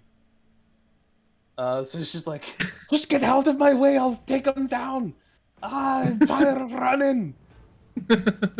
7. 7 has complete faith in vengeance to deal with that person on the roof. He's not even looking. He's facing the other way anyway. He's going to fly down until he's in the sanctuary radius. Get pretty close to the ground, I guess. Yeah. And So then- it's 10 feet high up there. It's 20 feet high in the next row down. That's what those numbers are indicating. okay, well, he'll come 10 feet. He'll come to 10 feet off the ground. Okay. Let's see, I have 2 level 2 spell slots left, and that's it. So, yeah. How about that horse guy all the way in the back? All the way in the back. How about him? He's the oh boy. He's not alive anymore. Don't bother getting up. He's literally standing. You can tell that he's like rattled and he's just trying to get his bearings. He turns towards the bridge in time to see a firebolt smack him in the face, and he collapses back with a heavy clank. He's probably. It probably feels bad to die to a flying hazmat suit, but you know, whatever. He didn't even see you, bro. He just saw the fire in his face and went, "Fuck." Yeah, that ends my turn. I can't do much else. All right, one less combatant though. Vengeance. Oh, this bitch ain't running away from me.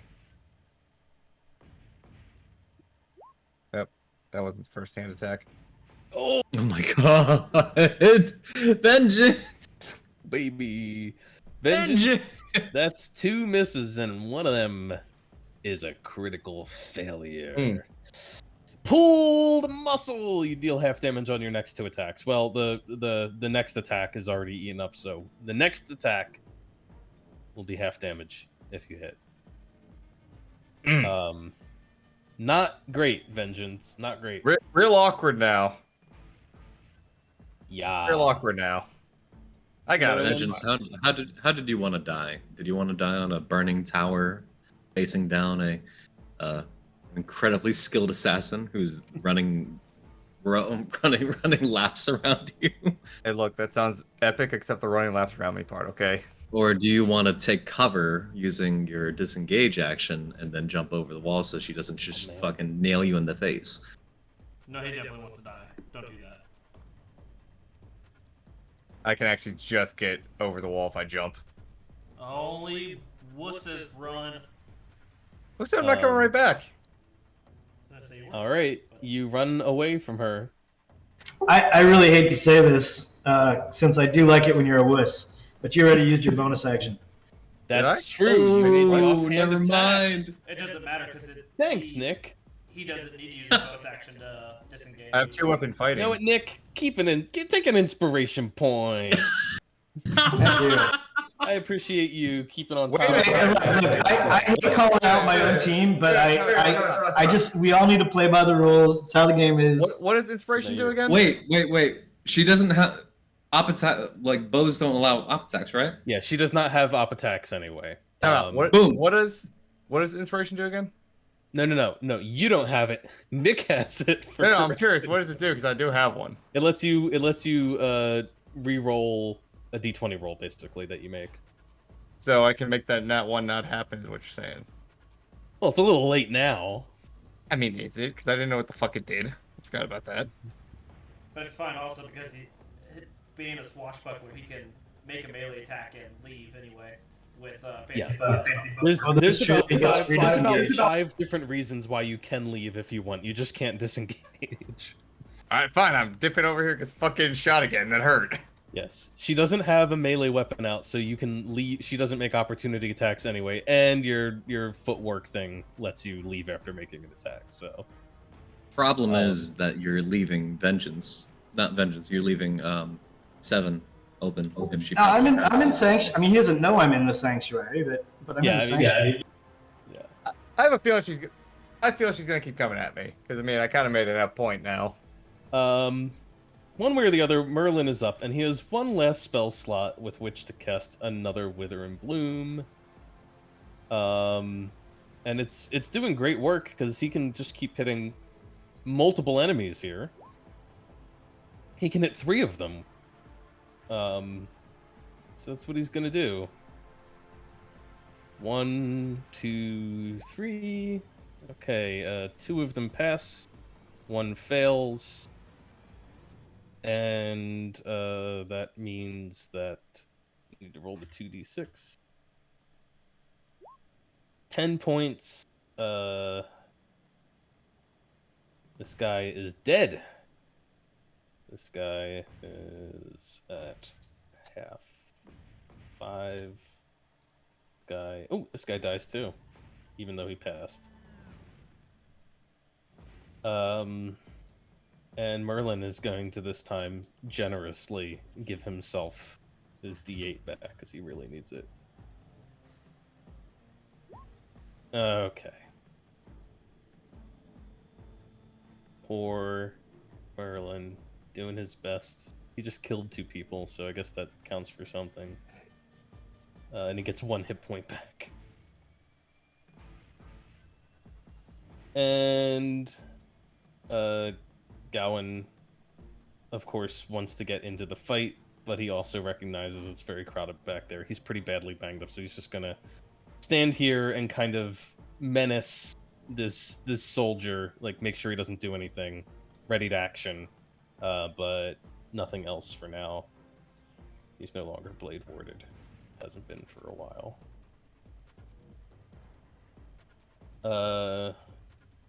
The tripping twosome continue to shuffle forward. Basically, they could just get to here, cramming in on the other side of the barricade. Although Just they're not the really sure dwarven what babushka. they're not even really sure what they're running to at this point. The dwarven babushka and her seeing eye goo. Yeah. You know? Seeing Nimue is up. Nimue has retreated way back. Way back. Come on, Anthony. It's the way. I mean, she's...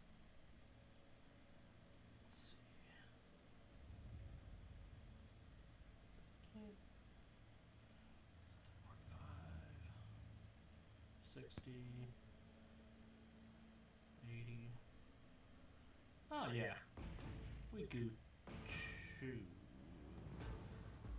Actually, Nim was gonna wait until the she's gonna drop an initiative until right in front of Neeland. Ryland.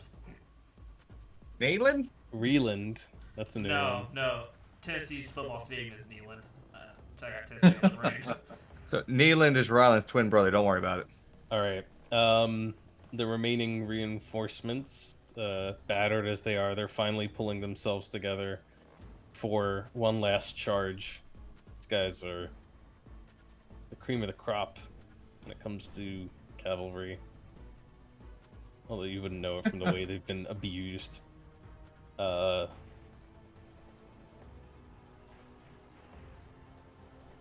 Unfortunately, yikes. All they can... Damn, that barricade is really a problem for them now, too. Yeah, they can, if they dash, they can get over the barricade, but that's all they've got. You see them drawing swords, readying themselves for one last heroic charge. Even as their helmets and their gears horribly dented, you see splinters of wood sticking out of their armor. Nimue is up again. Actually, if they're dashing, one of them can get in here, and that's what he's gonna do. Fill the gap. Okay, let me. Because I don't think spiritual weapon actually. All right, Floating spectral weapon. Cat, you got it. All right. Oh, Boom. it's Shrek'd. Damage. You might be able to. Oh, okay. Is that? 21. Damn, that's some damage. All right, that's a dead guy. You just hack into him as he crosses the barricade. Oh, perfect. Add a corpse to the pile. 15, Who else wants a piece? 35. 35.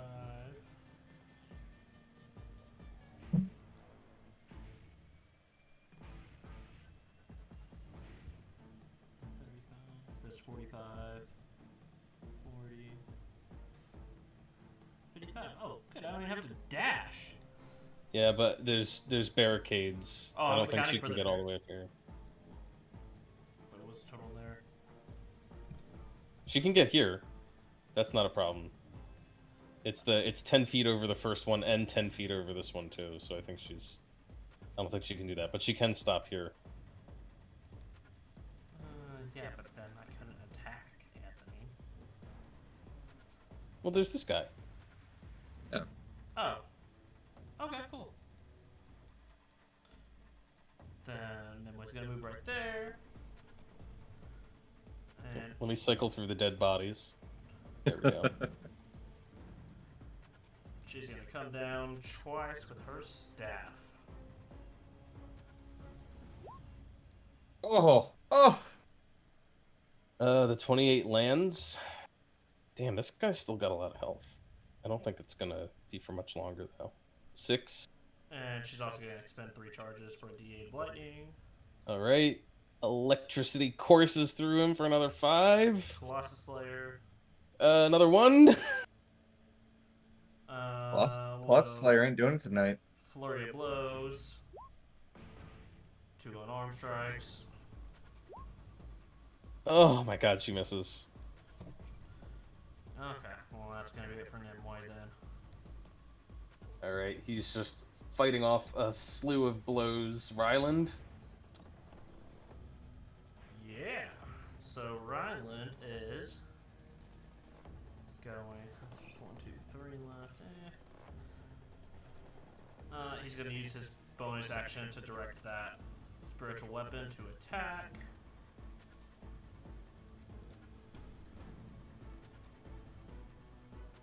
Still anyway.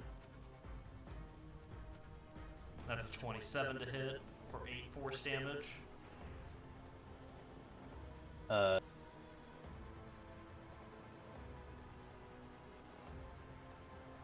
then he's gonna make his quarterstaff attack. Another 6. Working him down, whittling him down.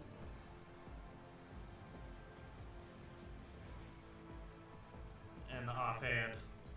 And that also lands. Not bad, Ryland. For someone who doesn't like to get into the thick of the fighting, he puts a decent little And tidy that'll sum be of damage up. it for Ryland. Alright, he's still standing, but he's been smacked around awful hard. Let's see here. Okay. Come at me, bro.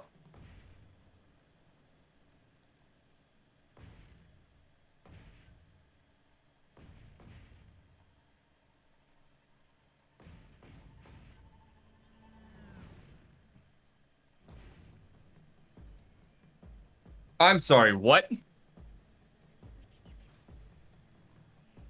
Oh my god.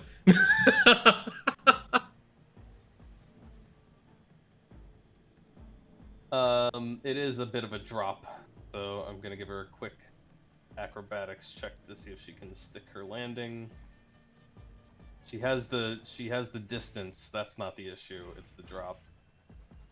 Oh, but she nails that. Whole little 3-point landing on top of the other roof. And she wheels around, bow in hand. Cat. Oh, you raggedy All right. bitch. I can't help myself. Kat is gonna jump up on top of this barricade here, pound her chest, and just yell out, "For the Ursa!" And she's gonna attack this guy first. The barricade is making things awkward. If you remain on it, I'm gonna say that's disadvantage to attack because you're kind of hemmed in. Shit. Never mind. She's not gonna do that. she's gonna get right behind it and like get just in range enough to get after this guy. That was just the first attack. But she's mainly there to distract their attention. That is a miss. The second one's gonna be against this guy. All right. It's if as long as you're in that square with the barricade, I'm calling it that you're squeezed in there and that it's all at disadvantage. So. Just be a Okay, real woman then. and hop it. Yeah. Jump She's in. she's just gonna Yeah. she's just That's gonna fine. hop in. She'll eat Yeah. that op attack. Yeah. He'll take one. Which I'm just gonna point out is technically an advantage, so since you're squeezed while you're in there. Shit. But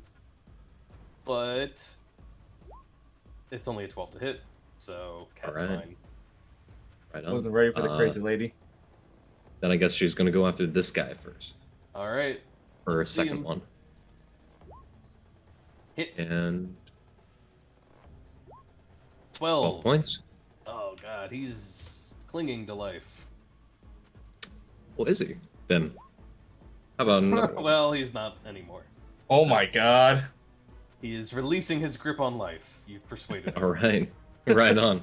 And she's gonna wheel around and like just stare down the hussar with her hands up in the air. Are you not entertained? Have an ass over here. All right. Is there anyone left in this? Yes, there's one guy left. He's gonna. I think he's gonna go for Ryland, who just smacked him 3 times. Can he return the favor? 1, 2, 19. Does that hit Ryland? All right. You dodge both swing of the battle axe back and forth. No members of the fall are in position to do much, so they're just gonna take defensive stances. If anything, she's gonna back up a little bit, make room for others who are eager to fight, like Hasmahilda.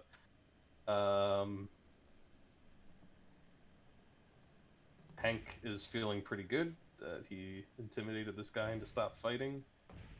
And he's gonna come up here and just lean against the barrier. Just chilling. Hasmahilda is eager for a fight, and she finally has an opening. She pushes past the corpses. She doesn't even care about this God's damned barricade. She's gonna clamber up on it. She's squeezed in, disadvantage, whatever. She's gonna throw some attacks. She is technically at more than half her hit points right now, so she can do this. 1, 2, 3. None of those land, unfortunately, because she's on the barricade, Wildly swinging. wildly swinging. At least she's swinging at She something. feels good. honestly. that she's No, swinging. not at least she's swinging. That's a real vengeance round of attacks. Oh wow. 7. This fight is dragging on. What are you gonna do about it? I've got 3 options. I'm gonna roll a d3 because that's the only way I can do it. Okay. Let's see which was. Let's see. 1, 2, 3. Okay. He's going to keep his trust that vengeance has this archer handled. Foolish as that may be. and he's going to continue to lob some magma bolts down at the reinforcements. Okay, So. it will break your sanctuary when you do that, because Oh, because you can't attack stuff? yeah. What if he just flies up 10 feet and then does it? Sure, he can do that, but once the sanctuary is broken, he won't get it back until the magic item is reset, basically. 7 is going to invoke Brimstone, do a sulfur script. 10 cloudy words appear in the sky, and they say, Fey Queen, Shmay Queen, flee, fools, or die. Wait, no, I get 10. Fey Queen, Shmay Queen, flee, you fools, or meet doom. All right. I hate to be the one to do this, but it does take 10 minutes. No. I'm using an action to cast it. It's only 10 minutes if I do it as a ritual. Oh. I'm using one of my spell slots You're on actually it. using a spell slot. Okay. Because second level spell slots are so useful, Anthony. Let me tell you.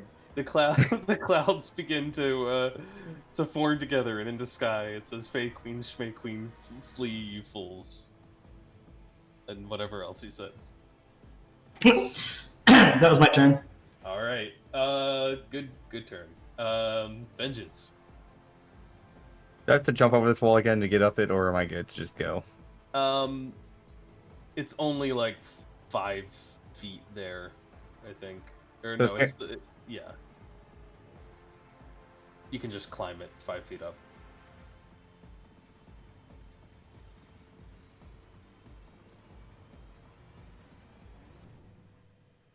Put me there.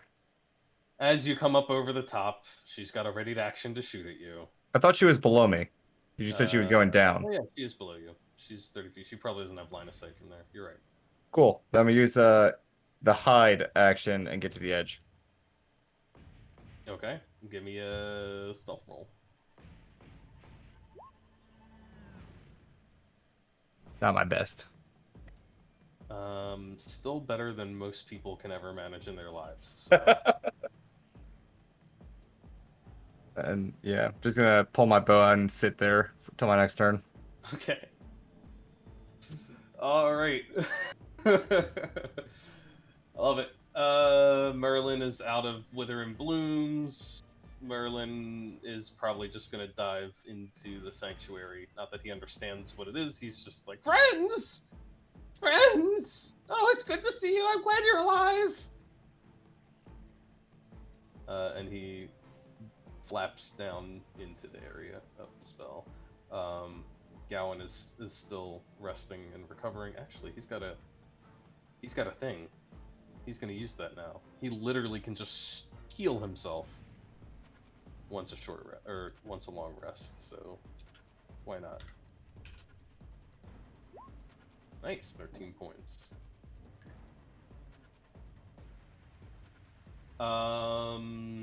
Yeah, these guys are hanging in the back line. They're content doing what they're doing. Maybe Dazabella will go so far as to throw out a little Sacred Flame. Just try to speed things along. Oh, what am I talking about? Glorzo has goo. Dazabella has fucking fire or Sacred Flames. So they're gonna advance forward.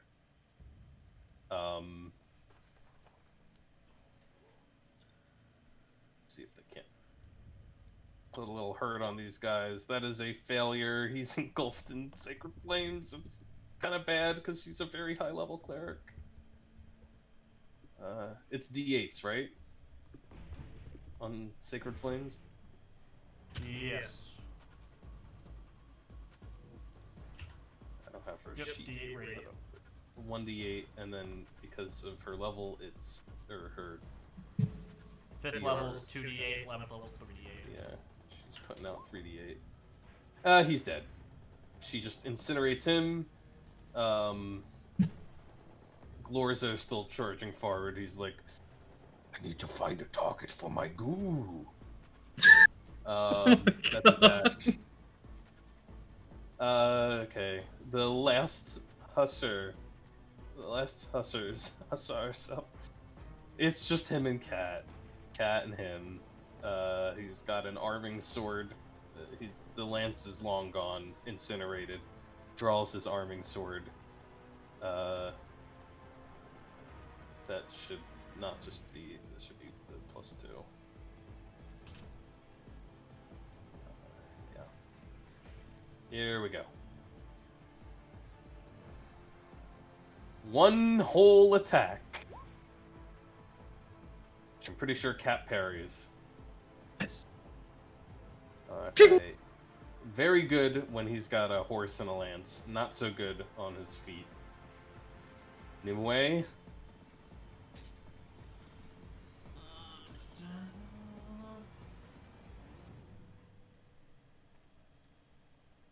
For Nimue, she. I don't really have reach there. Yeah. you know Oh, what, she's could gonna- she get on the railing? I mean, she can hop up She's a the monk. barricade right here. She'll be squeezed and at disadvantage with the barricade. I'd allow hopping on the railing with an acrobatics check. Oh, okay. Acrobatics. Fitting for a monk. Alright, she easily balances up on the railing, giving herself a good spot to strike from, She's gonna attack twice with the staff. and scores 1 hit. 8 points bludgeoning. And you know she'll use key point for flurry blows. Get a little Did I just take that off of the right person? I didn't see any health move. I think I just took it off of poor Hasmahilda. Oh, hasn't done. She doesn't deserve it.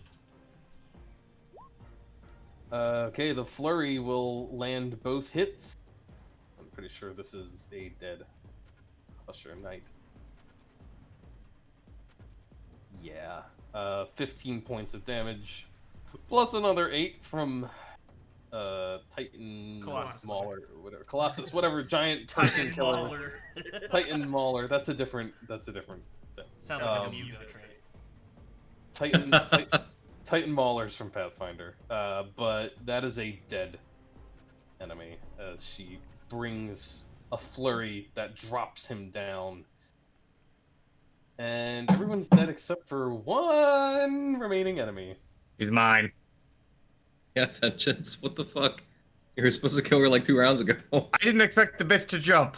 Ryland? Ron's just gonna turn, give the little finger gun, and gun and bolt.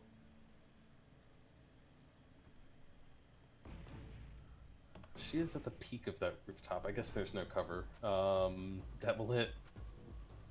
Wouldn't matter if there was anyway with that roll. Shit. Ryland just turns around and blasts her off the rooftop. That's great. He does a little cowboy fall off the top. Ah! Tumbles down. I call that my sneak attack. She didn't even see it coming. Hearing her drop, I'm just gonna stand up and be like, I had it. You should have had it about 12 seconds ago, Vengeance.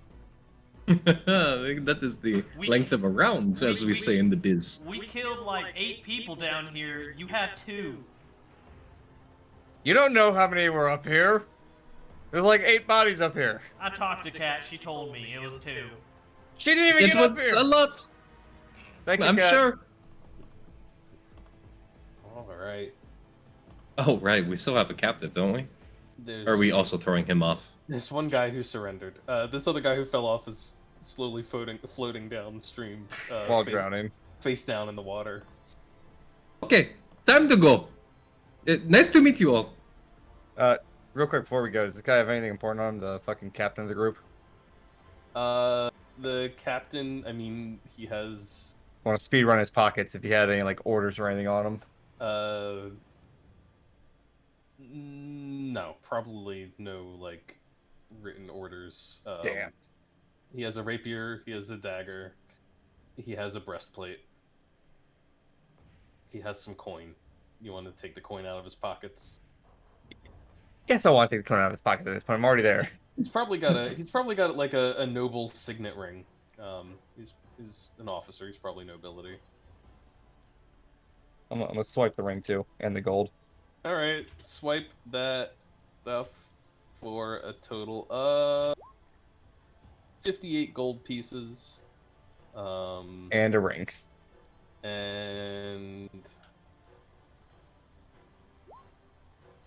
And 68 silver pieces. Pretty good. You And said a signet ring. You said 68, and how many gold did you say? 58 gold, 68 silver. Fuck yeah. Man had heavy pockets. So, Nimue, introduce us to your friend. This is awkward.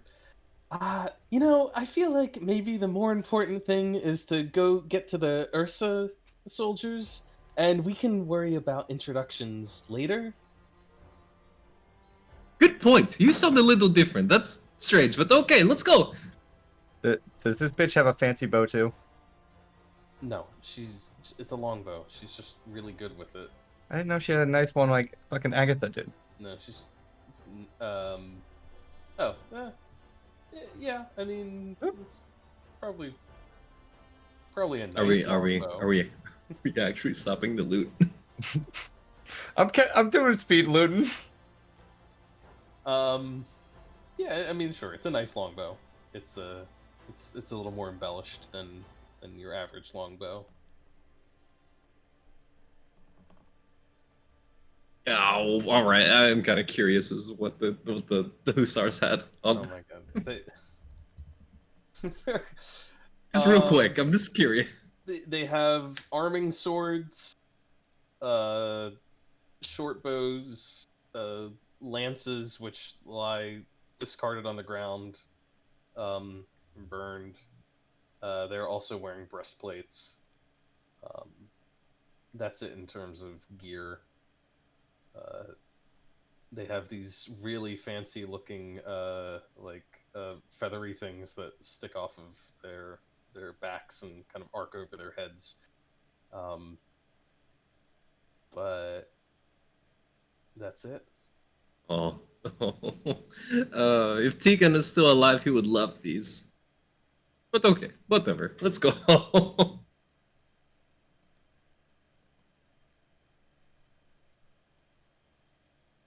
Yeah, I think everyone's in the agreement of fade the fuck out of here, right? Yep. I don't know. Seven is sitting on the ground in the middle of the bridge. He lifts up the shield on his hood, and he's like, "It's really hot in there." Then he shuts it again. Vengeance, you know, I'm sorry, Zechik, you know you don't have to have the hood up all the time. You see that? You just see the face mask turn towards you, and it just remains motionless. You have no idea what's going on behind there. You know, it is a good look on you, though. Very fitting. He seems to get to his feet really slowly once everyone starts moving. He just does not look comfortable. All right. We'll go back to the overview here.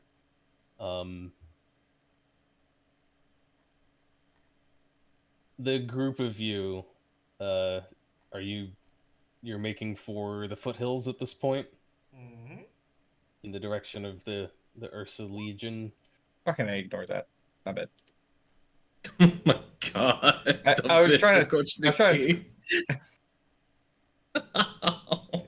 That's so rude. just ignore that. Let's see here. Give me 1 second.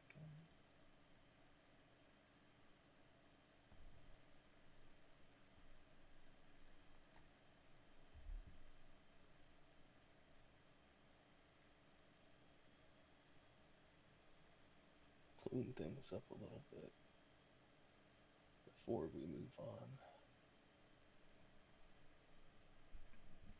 I guess we don't need Agatha at all. She's very dead. Don't need these guys either. We don't really need these guys.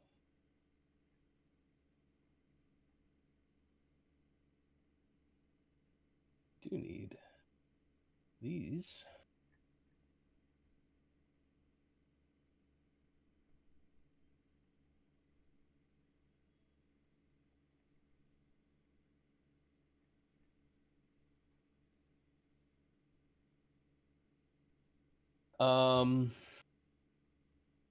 And I need probably these as well.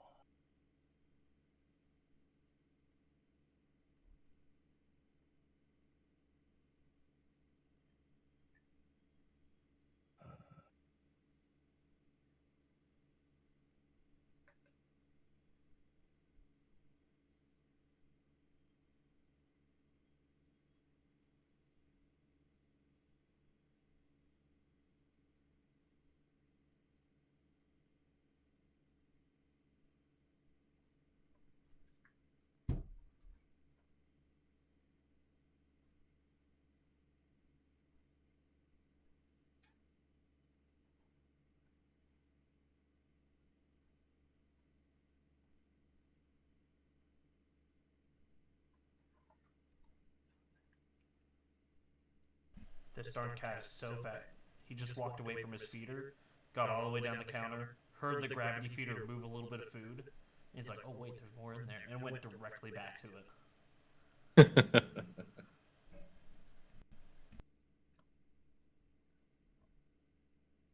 Can I do this? Oh, is that gonna work? Oh no, I don't like when he says that.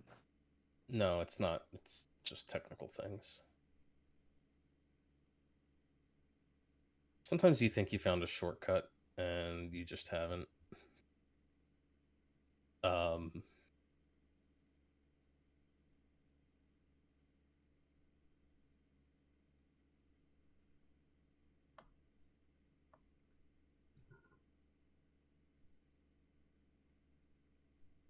Okay.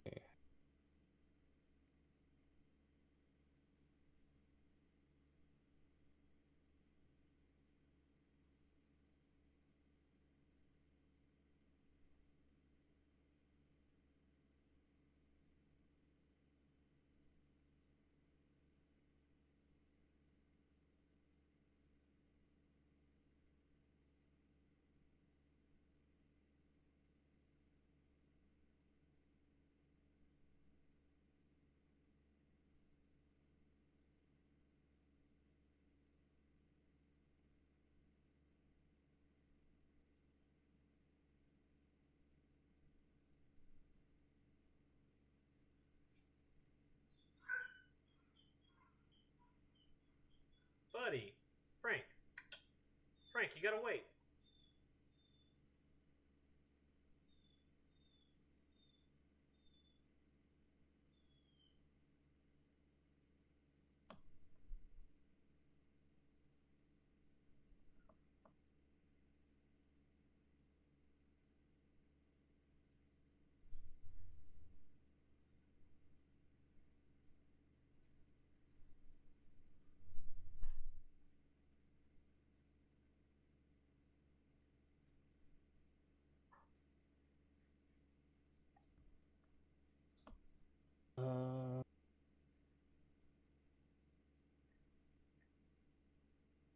One second.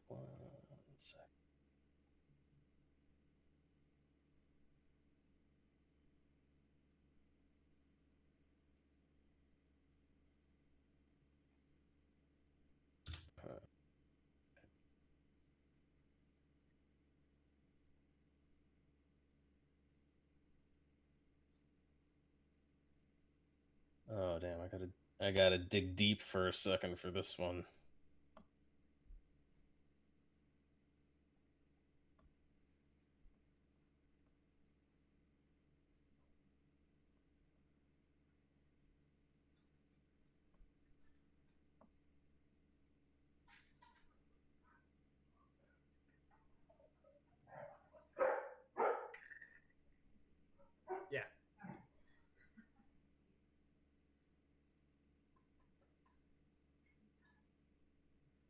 He got poop on himself today.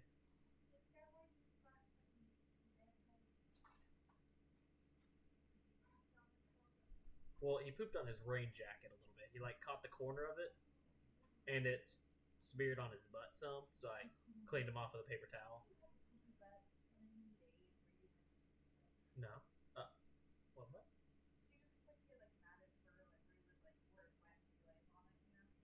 Oh yeah.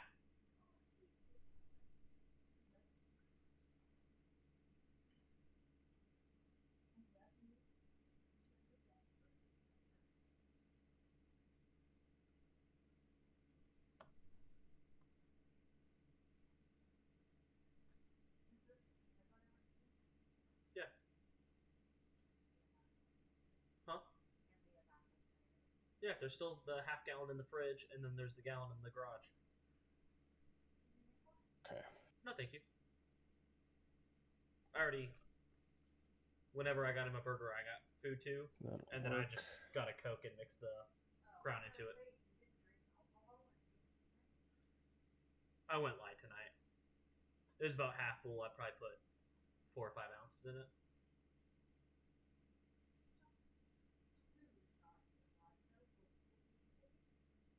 I don't know what that's from, but never do that again.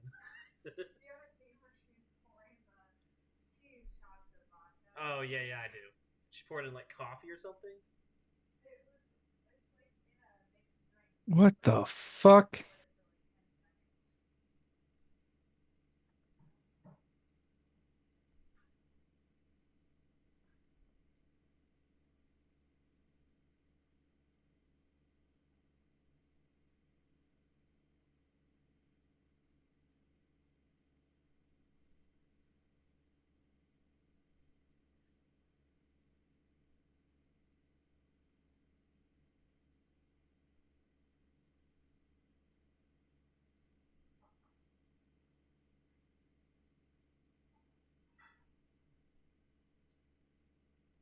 Okay. Sorry for the delay there.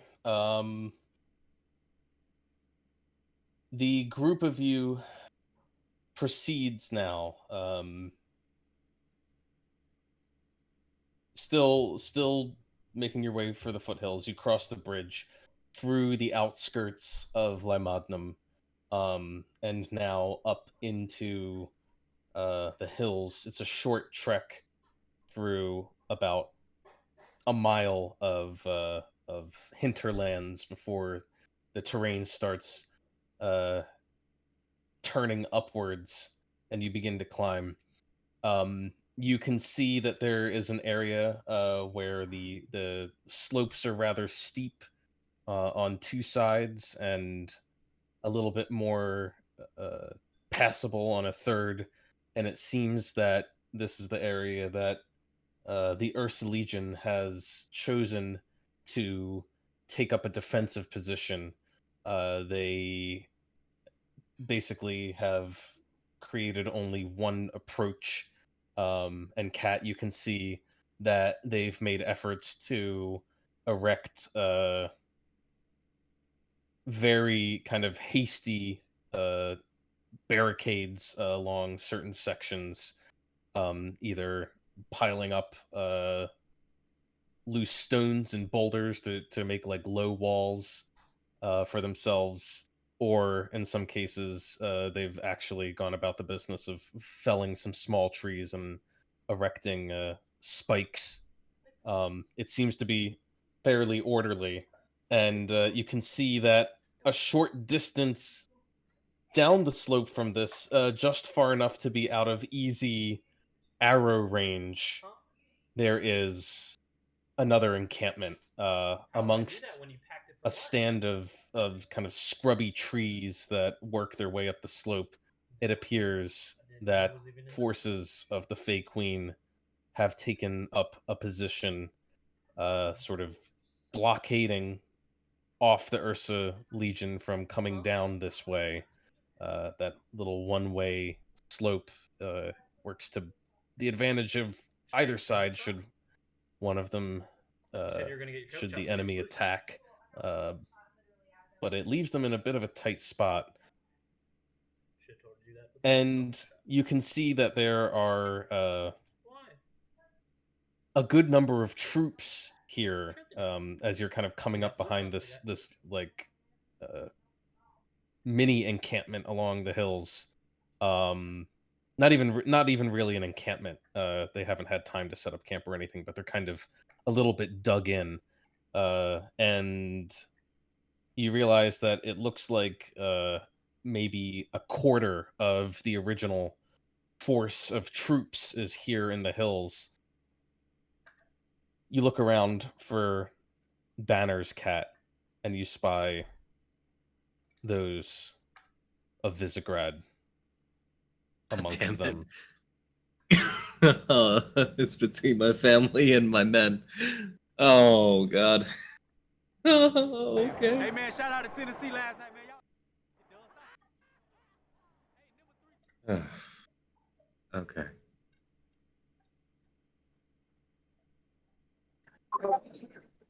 What's the play, cat?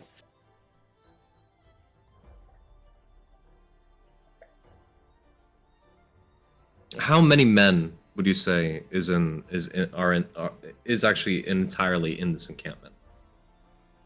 I'm trying to remember how many I originally said were there.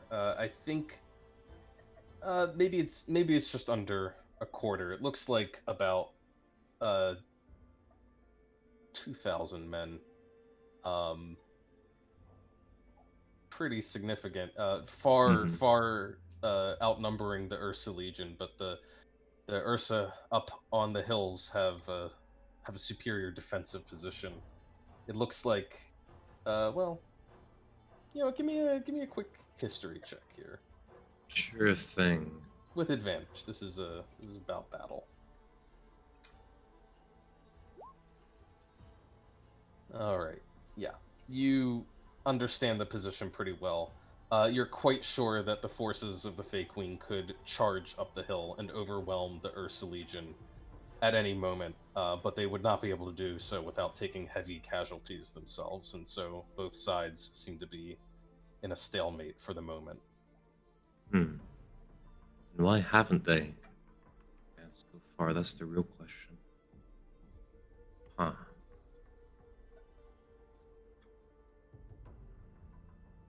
So we can do two things. Does it look like that the Ursa could retreat anywhere else, withdraw entirely, or are they really stuck there? It looks like the hills are fairly steep behind them. Just at a glance, you assess that there could be a retreat, but they would definitely leave themselves open from the rear if they were trying to back up these hills. They'd be pretty exposed.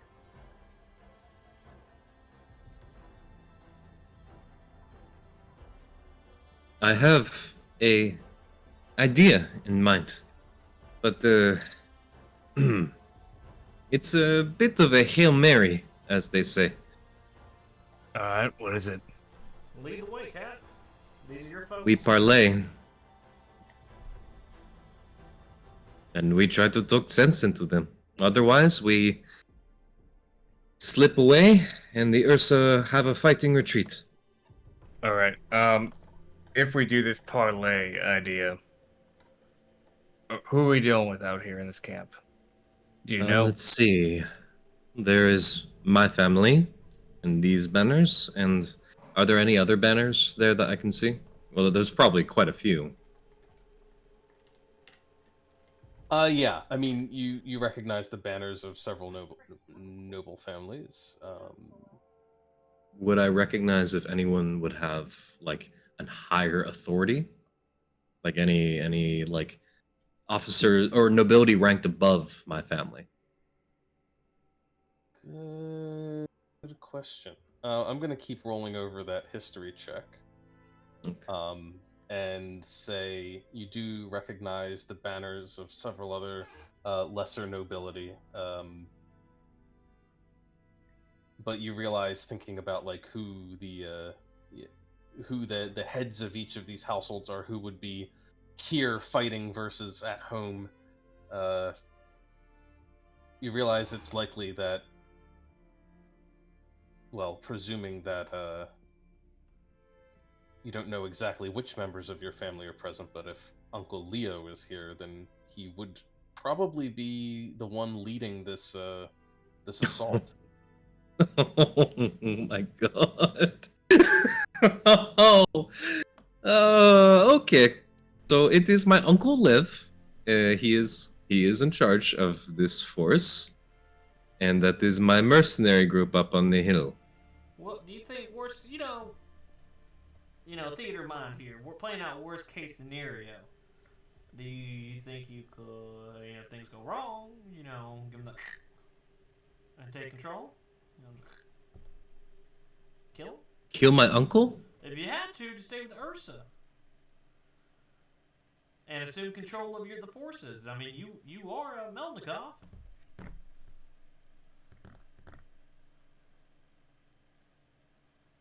And I am also currently an enemy of the fake queen. Who could very quickly be an enemy of the Melnikovs if you took over. That is true, but I'm not sure if the other noble families would be entirely okay with that as well. To be fair, I Soul did say, F the Melnikovs in that fight, didn't he? That is true. I believe what he said was, your family has been a pain in my side for too long. Thorn in my Right. side. It doesn't really matter, but basically it means that we are meant to be purged at some point. Probably because of me. So I could see it either way, and Uncle Liv is not a stupid man either. Oh, Alright, I should treat with Naz as well and see how bad it is up there, or we even think about it. Well, So I can't you propose. just go up there and you go talk to him? It's your uncle. He'll understand. Right. I propose we go up to the Ursa camp and see what the situation is, and then talk it out with Naz, and go from there. You're in a bit of a bind here. Well, I was going to offer, I could potentially sneak into the camp of the fake queens and maybe get your uncle to come out and talk to us alone. If you think he'd be willing to do that.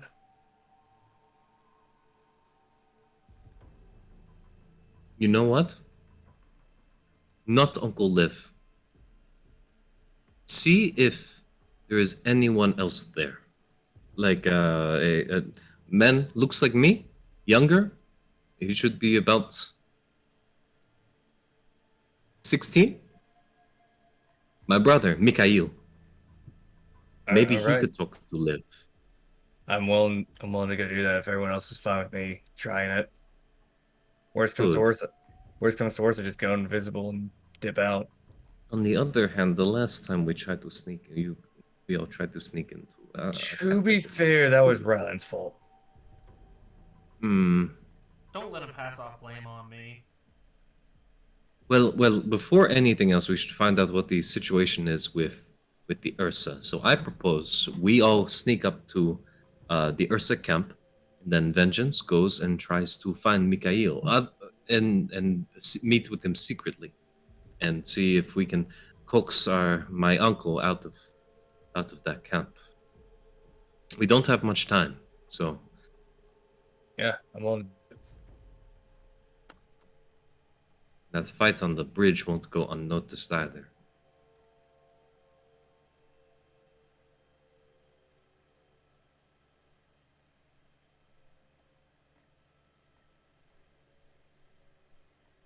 All right, so the plan is to try and get everyone to the Ursa Legion side of things first. Or everyone except me. What was the plan there, Kat? I think everyone, and then Vengeance would try to, if everything, after seeing what the situation is, we would try to parlay with my uncle via Vengeance going in and sneaking in, or we could just go under a flag of parlay and talk it out. But who knows? One way or the other, sneaking is involved. The two dwarves and Glorzo opt to they suggest that they just go to ground, find some cover, and wait it out. And they promise that if the fighting begins, they'll see what they can do. But none of them seem that keen on trying to sneak anywhere. Probably a good. While they're all good trying to choice figure there. this out, Ryland's ritually casting telepathic bond between all of us. Okay.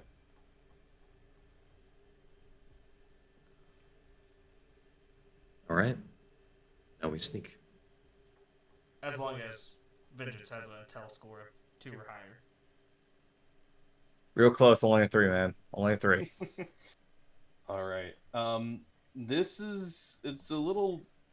gonna be a little tricky to do the sneaking without going noticed. You got to make it up pretty steep slopes. They're fairly bare.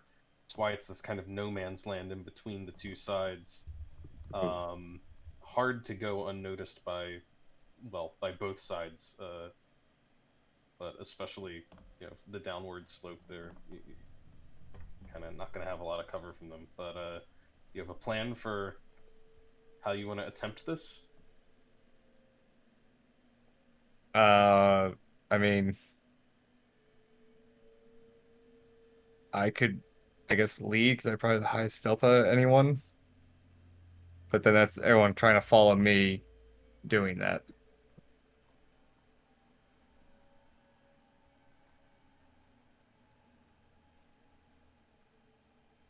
Wait, hold up. Can't 7 fucking fly us over? Or a certain group over? Or who flew everyone over last time? Bro, we ain't got no fucking spell slots left. Oh, yeah, you're right. I've been running on E for a while. What you think I'm gonna do?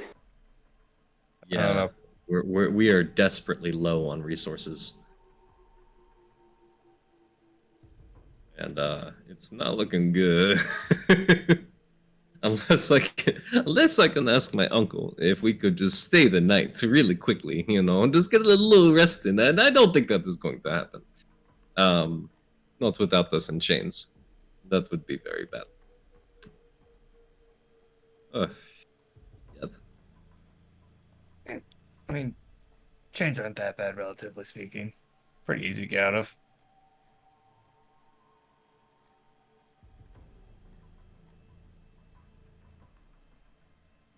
What? Why are you making a face? Not ideas. I need ideas, not banter right now. Look, if it's that hard to get actually up that, would it be smarter to try to talk to your uncle first instead of risking everyone getting caught and then kind of being in a horrible spot to get in a fight?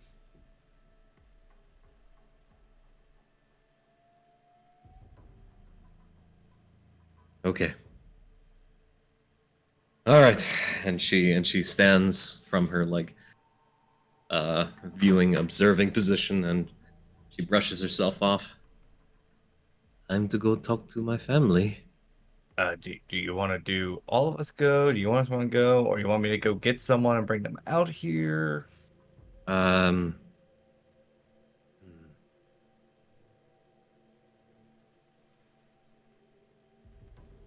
Yes, if you could go stealth and find the commander's tent.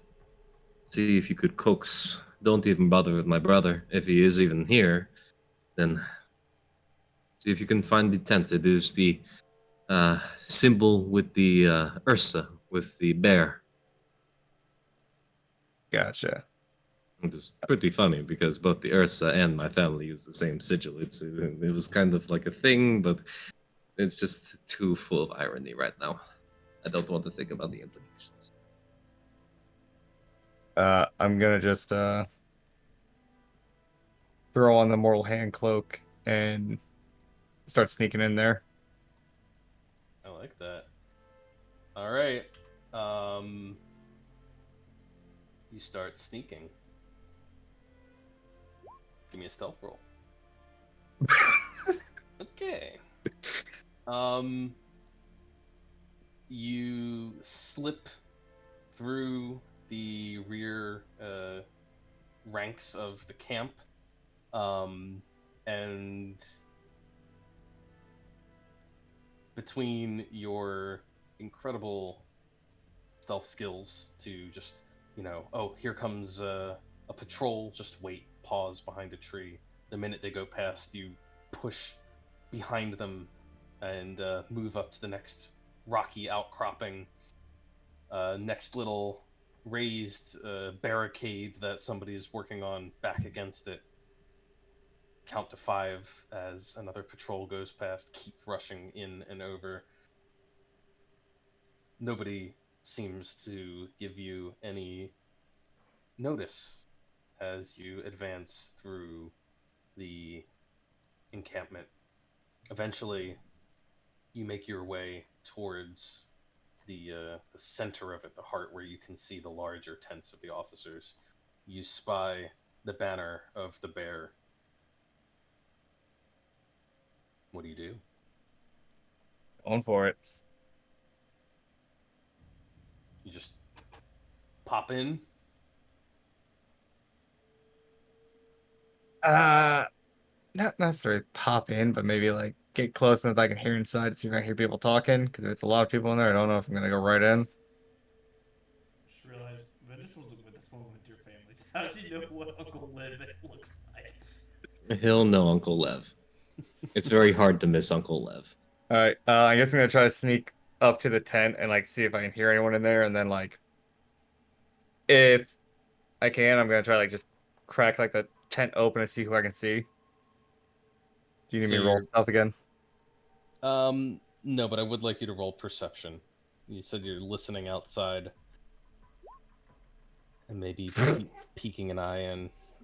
At that same moment, over the telepathic bond, Kat says very loudly, "Oh, don't forget about my cousins."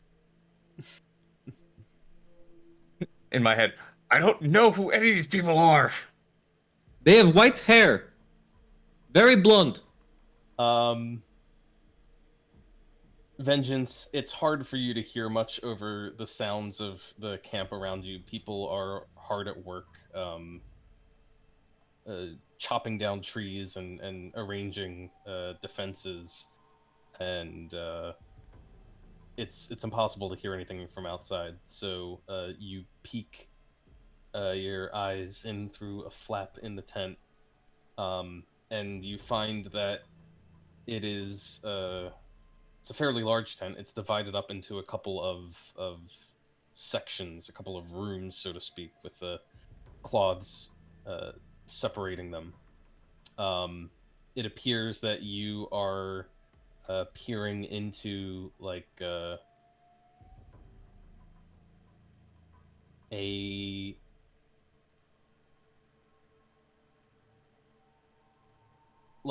private living area for it looks like it would be used for dining and probably for sleeping as well. Storage of personal possessions, donning armor, and all of that. It's a fairly small space, and it appears to be empty right now. You can hear the sounds of muffled conversation coming from further in the tent. I'm gonna walk in like I'm supposed to be there at this point. Okay. And then I'm gonna ask through the telepathic link. Kat, what's the proper thing if I'm trying to get someone's attention in Zarl? If you are asking how to get someone's attention, or how you are getting my uncle's attention, those are two very different things. If But, I was a Mortal Hand member, how would I get your uncle's attention to come out and talk to me?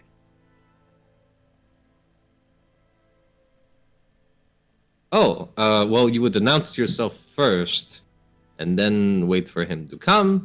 What any other cultural distinctions I should make, Mr. DM? How do I say it? What do I say? Give me Zarl or something here. Well, there's Privyet, Sajaviste, Dobrisian. It depends on if you're being formal or not. I guess it would be Zoboyochu. I can't say it. Okay, I'm gonna do my. Venice is gonna do his best to pronounce that to get her uncle's attention. Is that like any role performance to like try to make it off that I actually speak Zarl? Or persuasion? I don't fucking know at this point. You know what? Yeah, I think this is a good time for performance. There's not enough occasions for it. You pull off the accent passably. The pronunciation is pretty good.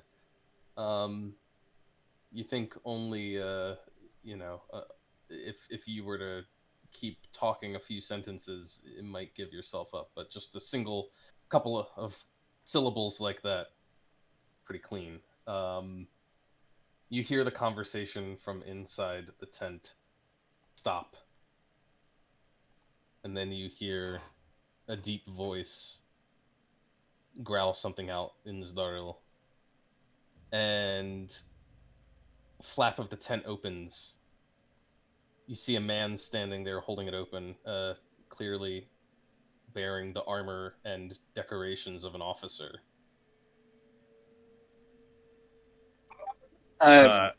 Seven whispers through the telepathic bond. This would be a good time to use your panache.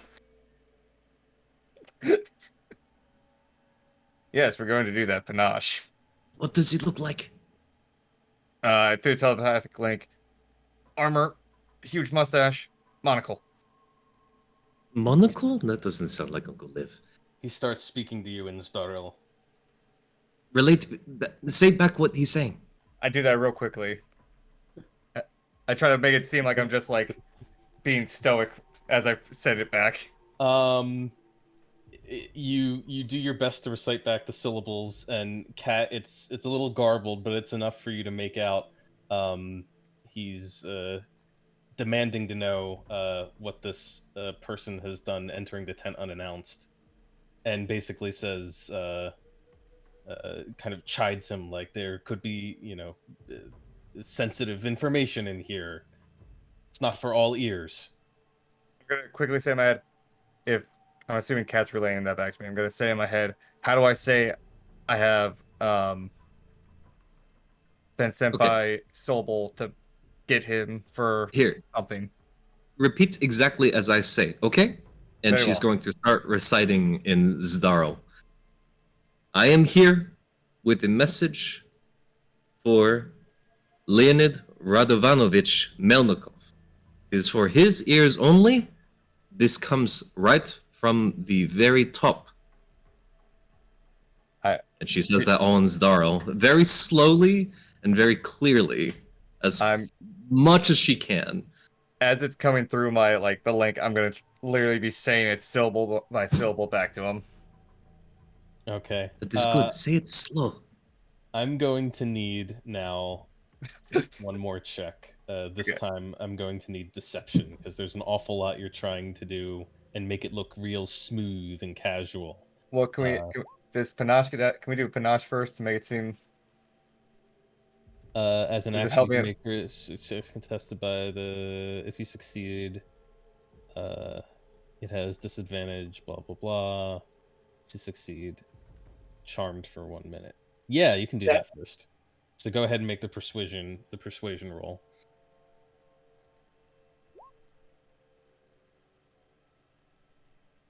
Not my best. These guys have decent insight as officers, so let's see how this goes.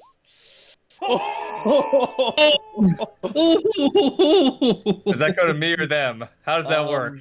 So God. It is a contested check. When a tie happens in a contested check, it means that the situation doesn't change one way or the other. So he wasn't panached before, he's not panached now. Alright, cool. Deception then it is. That's pretty deceptive. Oh. I'm gonna roll this one in private. God damn it.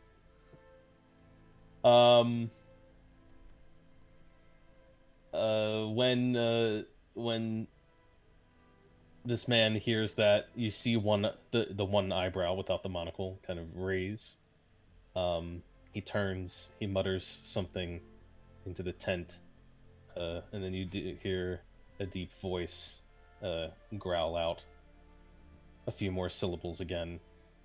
And you see this man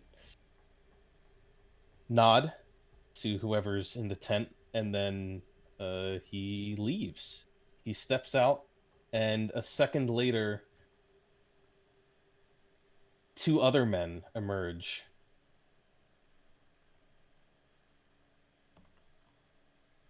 And also file out one after another, kind of looking, side-eyeing you as they go, but they walk out of the tent and As they disappear. pass, I'm gonna relay what they look like to Kat, see if he knows who any of them are. So like armor, long black hair, big mustache, little goatee, kind of looks pompous as shit.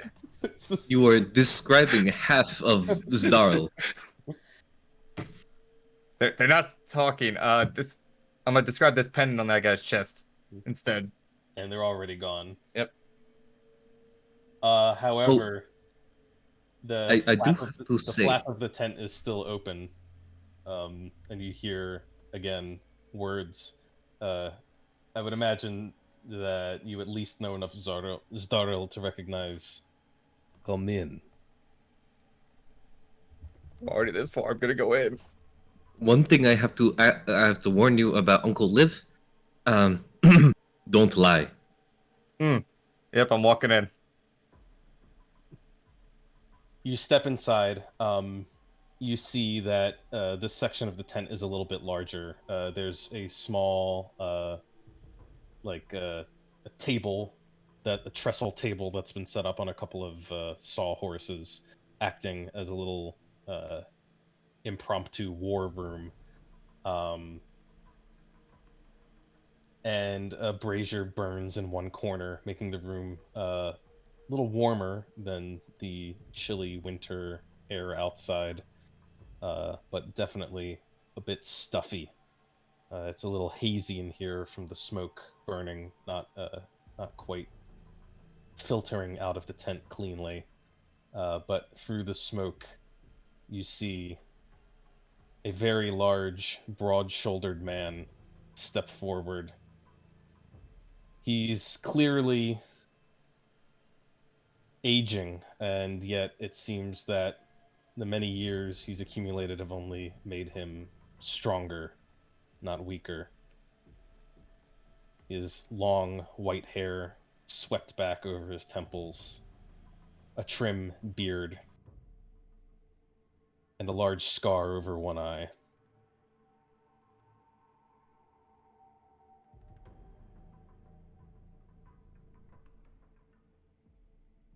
God, his head just fills up the circle. Oh God, this must be a monster of a man. I'm just gonna walk in and relay to Kat. There is a bear of a man in here. Help! That is Uncle Liv.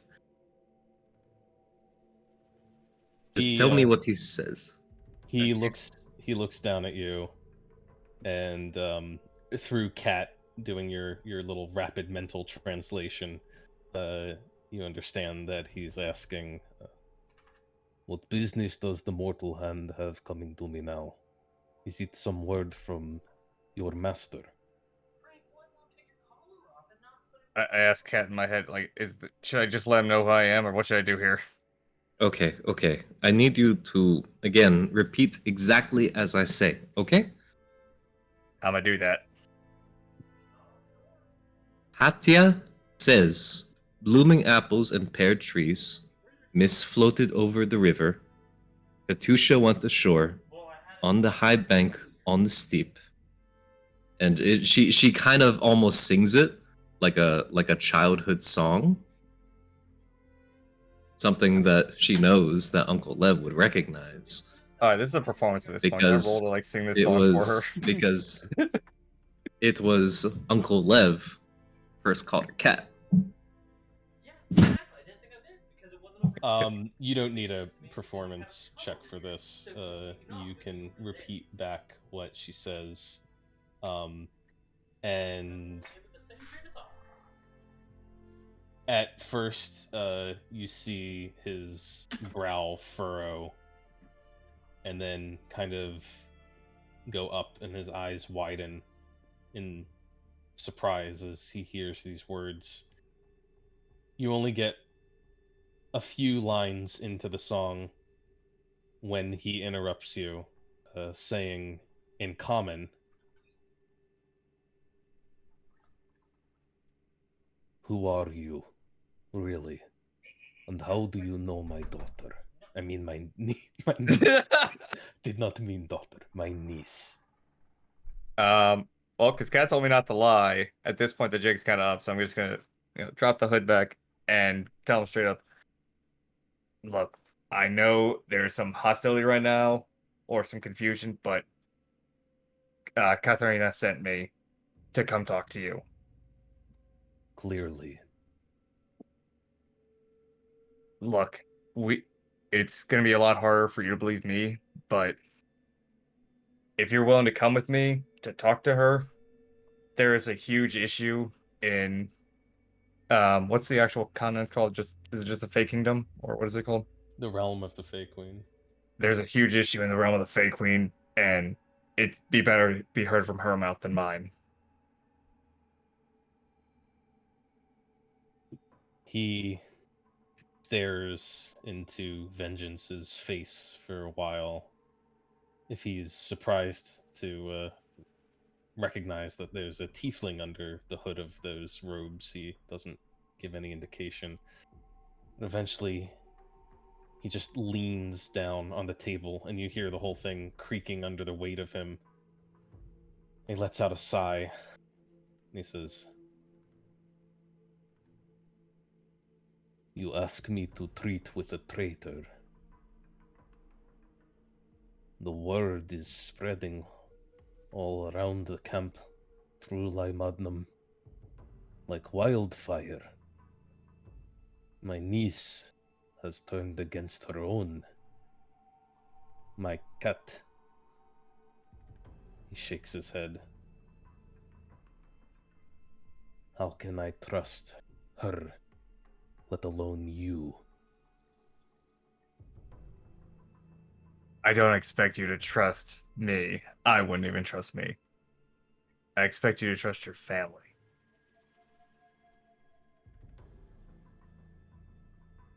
Give me a persuasion roll.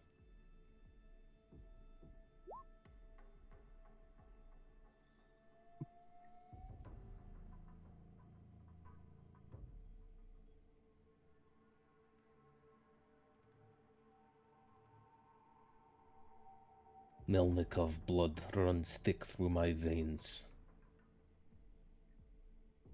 And through Kat's as well. In some ways, she has always been more like my father than any of us.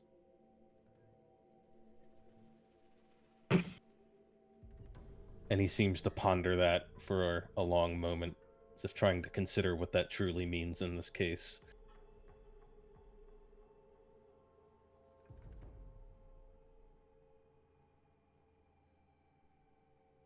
I'm not gonna say anything until he does, because there's no reason to interrupting at this point. He's deciding what he's gonna do.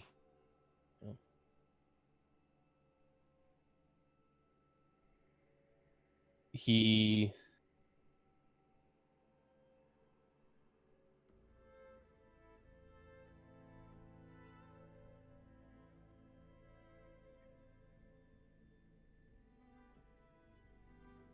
pushes himself up off the table. And he says, "I will hear her speak, but I will not go skulking about like some turncloak, like some thief. If Ekaterina Melnikov wishes to address her family, she can do so under the banners of her family. Tell her to come to me, here. No one will stop her. If she proves herself a traitor, then perhaps she will have the honor at least to face punishment and judgment. If she is willing to face the claims against her, then we can talk. Tell her this." As he's literally saying everything, I'm just relaying it back to her. And so I'm gonna say it all back to her. I'm gonna ask, do you want me to come back out to get you? You're gonna walk in here yourself. By this point, Kat has already stood up from where everyone else is resting, and you just hear,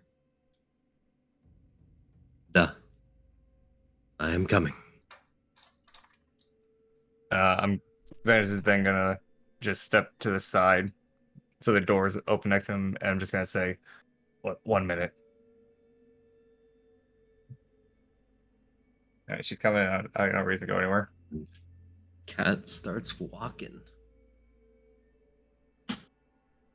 What of the others? You planning to wait this out? Cat, do you want to go in here alone, or? If you want, but No, I don't want a judgment call here. Just give me a yes or no. It's your family's banner. It's your family's camp. I don't want to get into personal stuff. if you feel like you could help my case, it wouldn't hurt.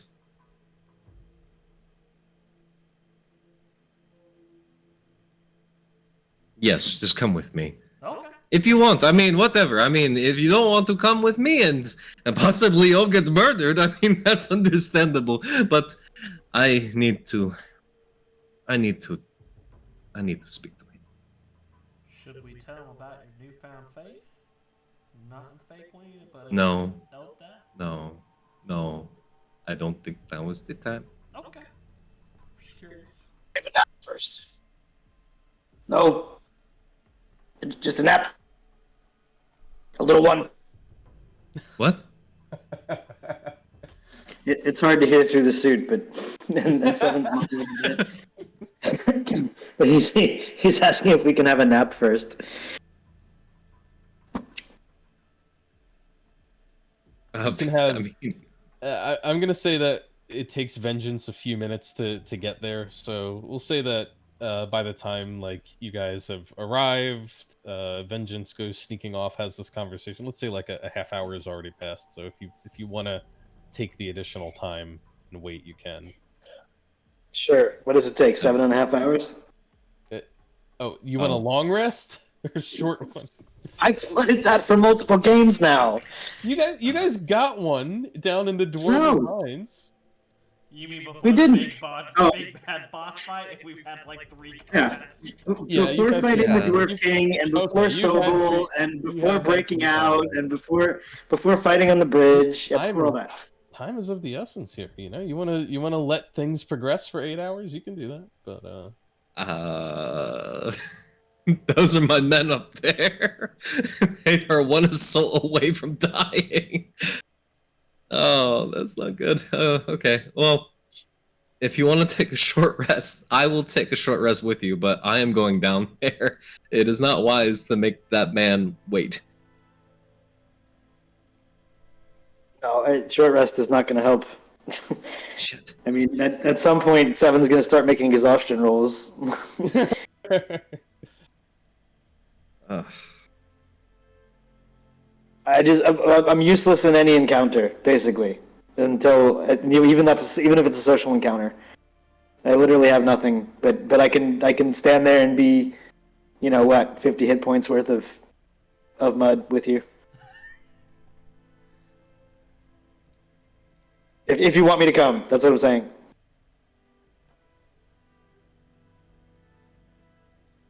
I value your mind.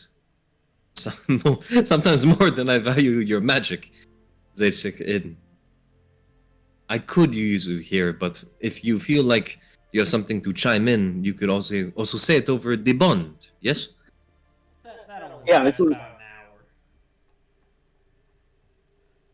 So that's gonna Yeah, it- drop pretty quickly. I think he's just looking for a yes or a no, Cat. It's okay. So Seven pulls himself off the ground slowly, dusts off his suit. Looks like he's getting ready to go.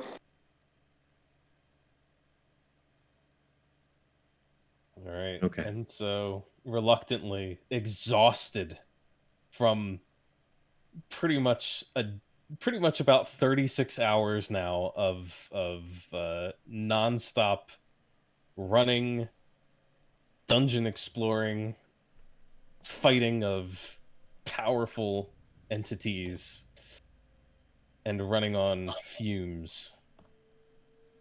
A group of you picks yourselves up and begins marching through the ranks of the army. Up ahead of you, you see the banners of the bear flapping in the breeze.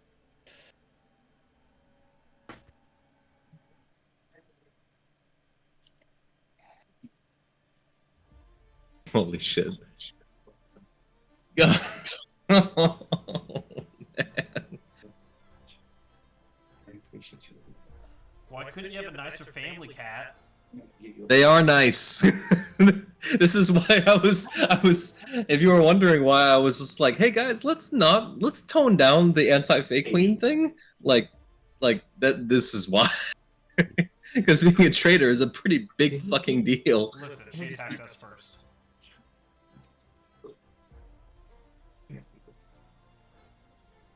Okay. She did. We were just walking around, talking to people, Right. and she's like, "Oh, fight these fucking elementals, you bitches." I'm not gonna lie, I was fucking clenching so hard when Vengeance was talking to him. Yeah, I really loved when he led with the, "Yeah, you probably shouldn't trust me. I don't trust me." Yeah, I'm just like, whoa, what the fuck? You're still muted, Pat. Thank God. It worked. It fucking worked. It did. I think he likes you. You said don't lie to him. I didn't lie to him. That's good. He'd know.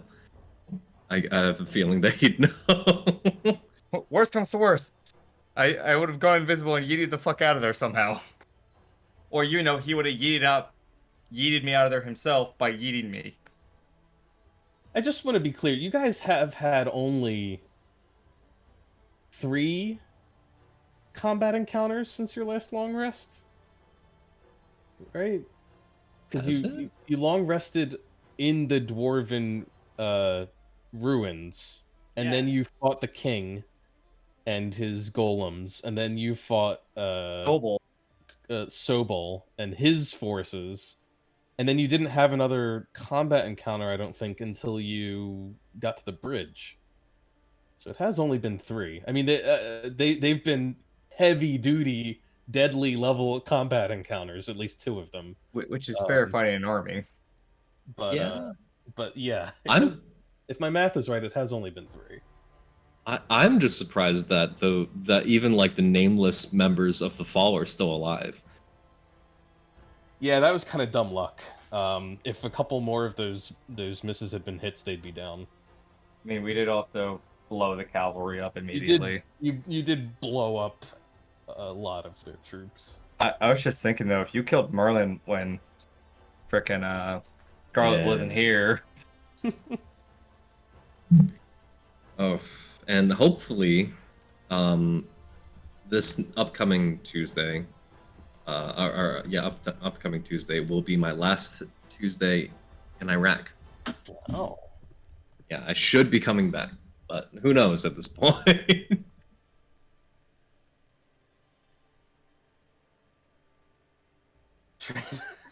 Well, fingers crossed, man. That's awesome. Yeah, that'd be great.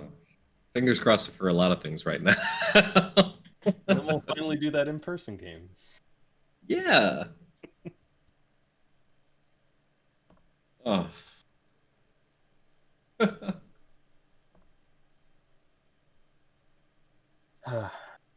Well, I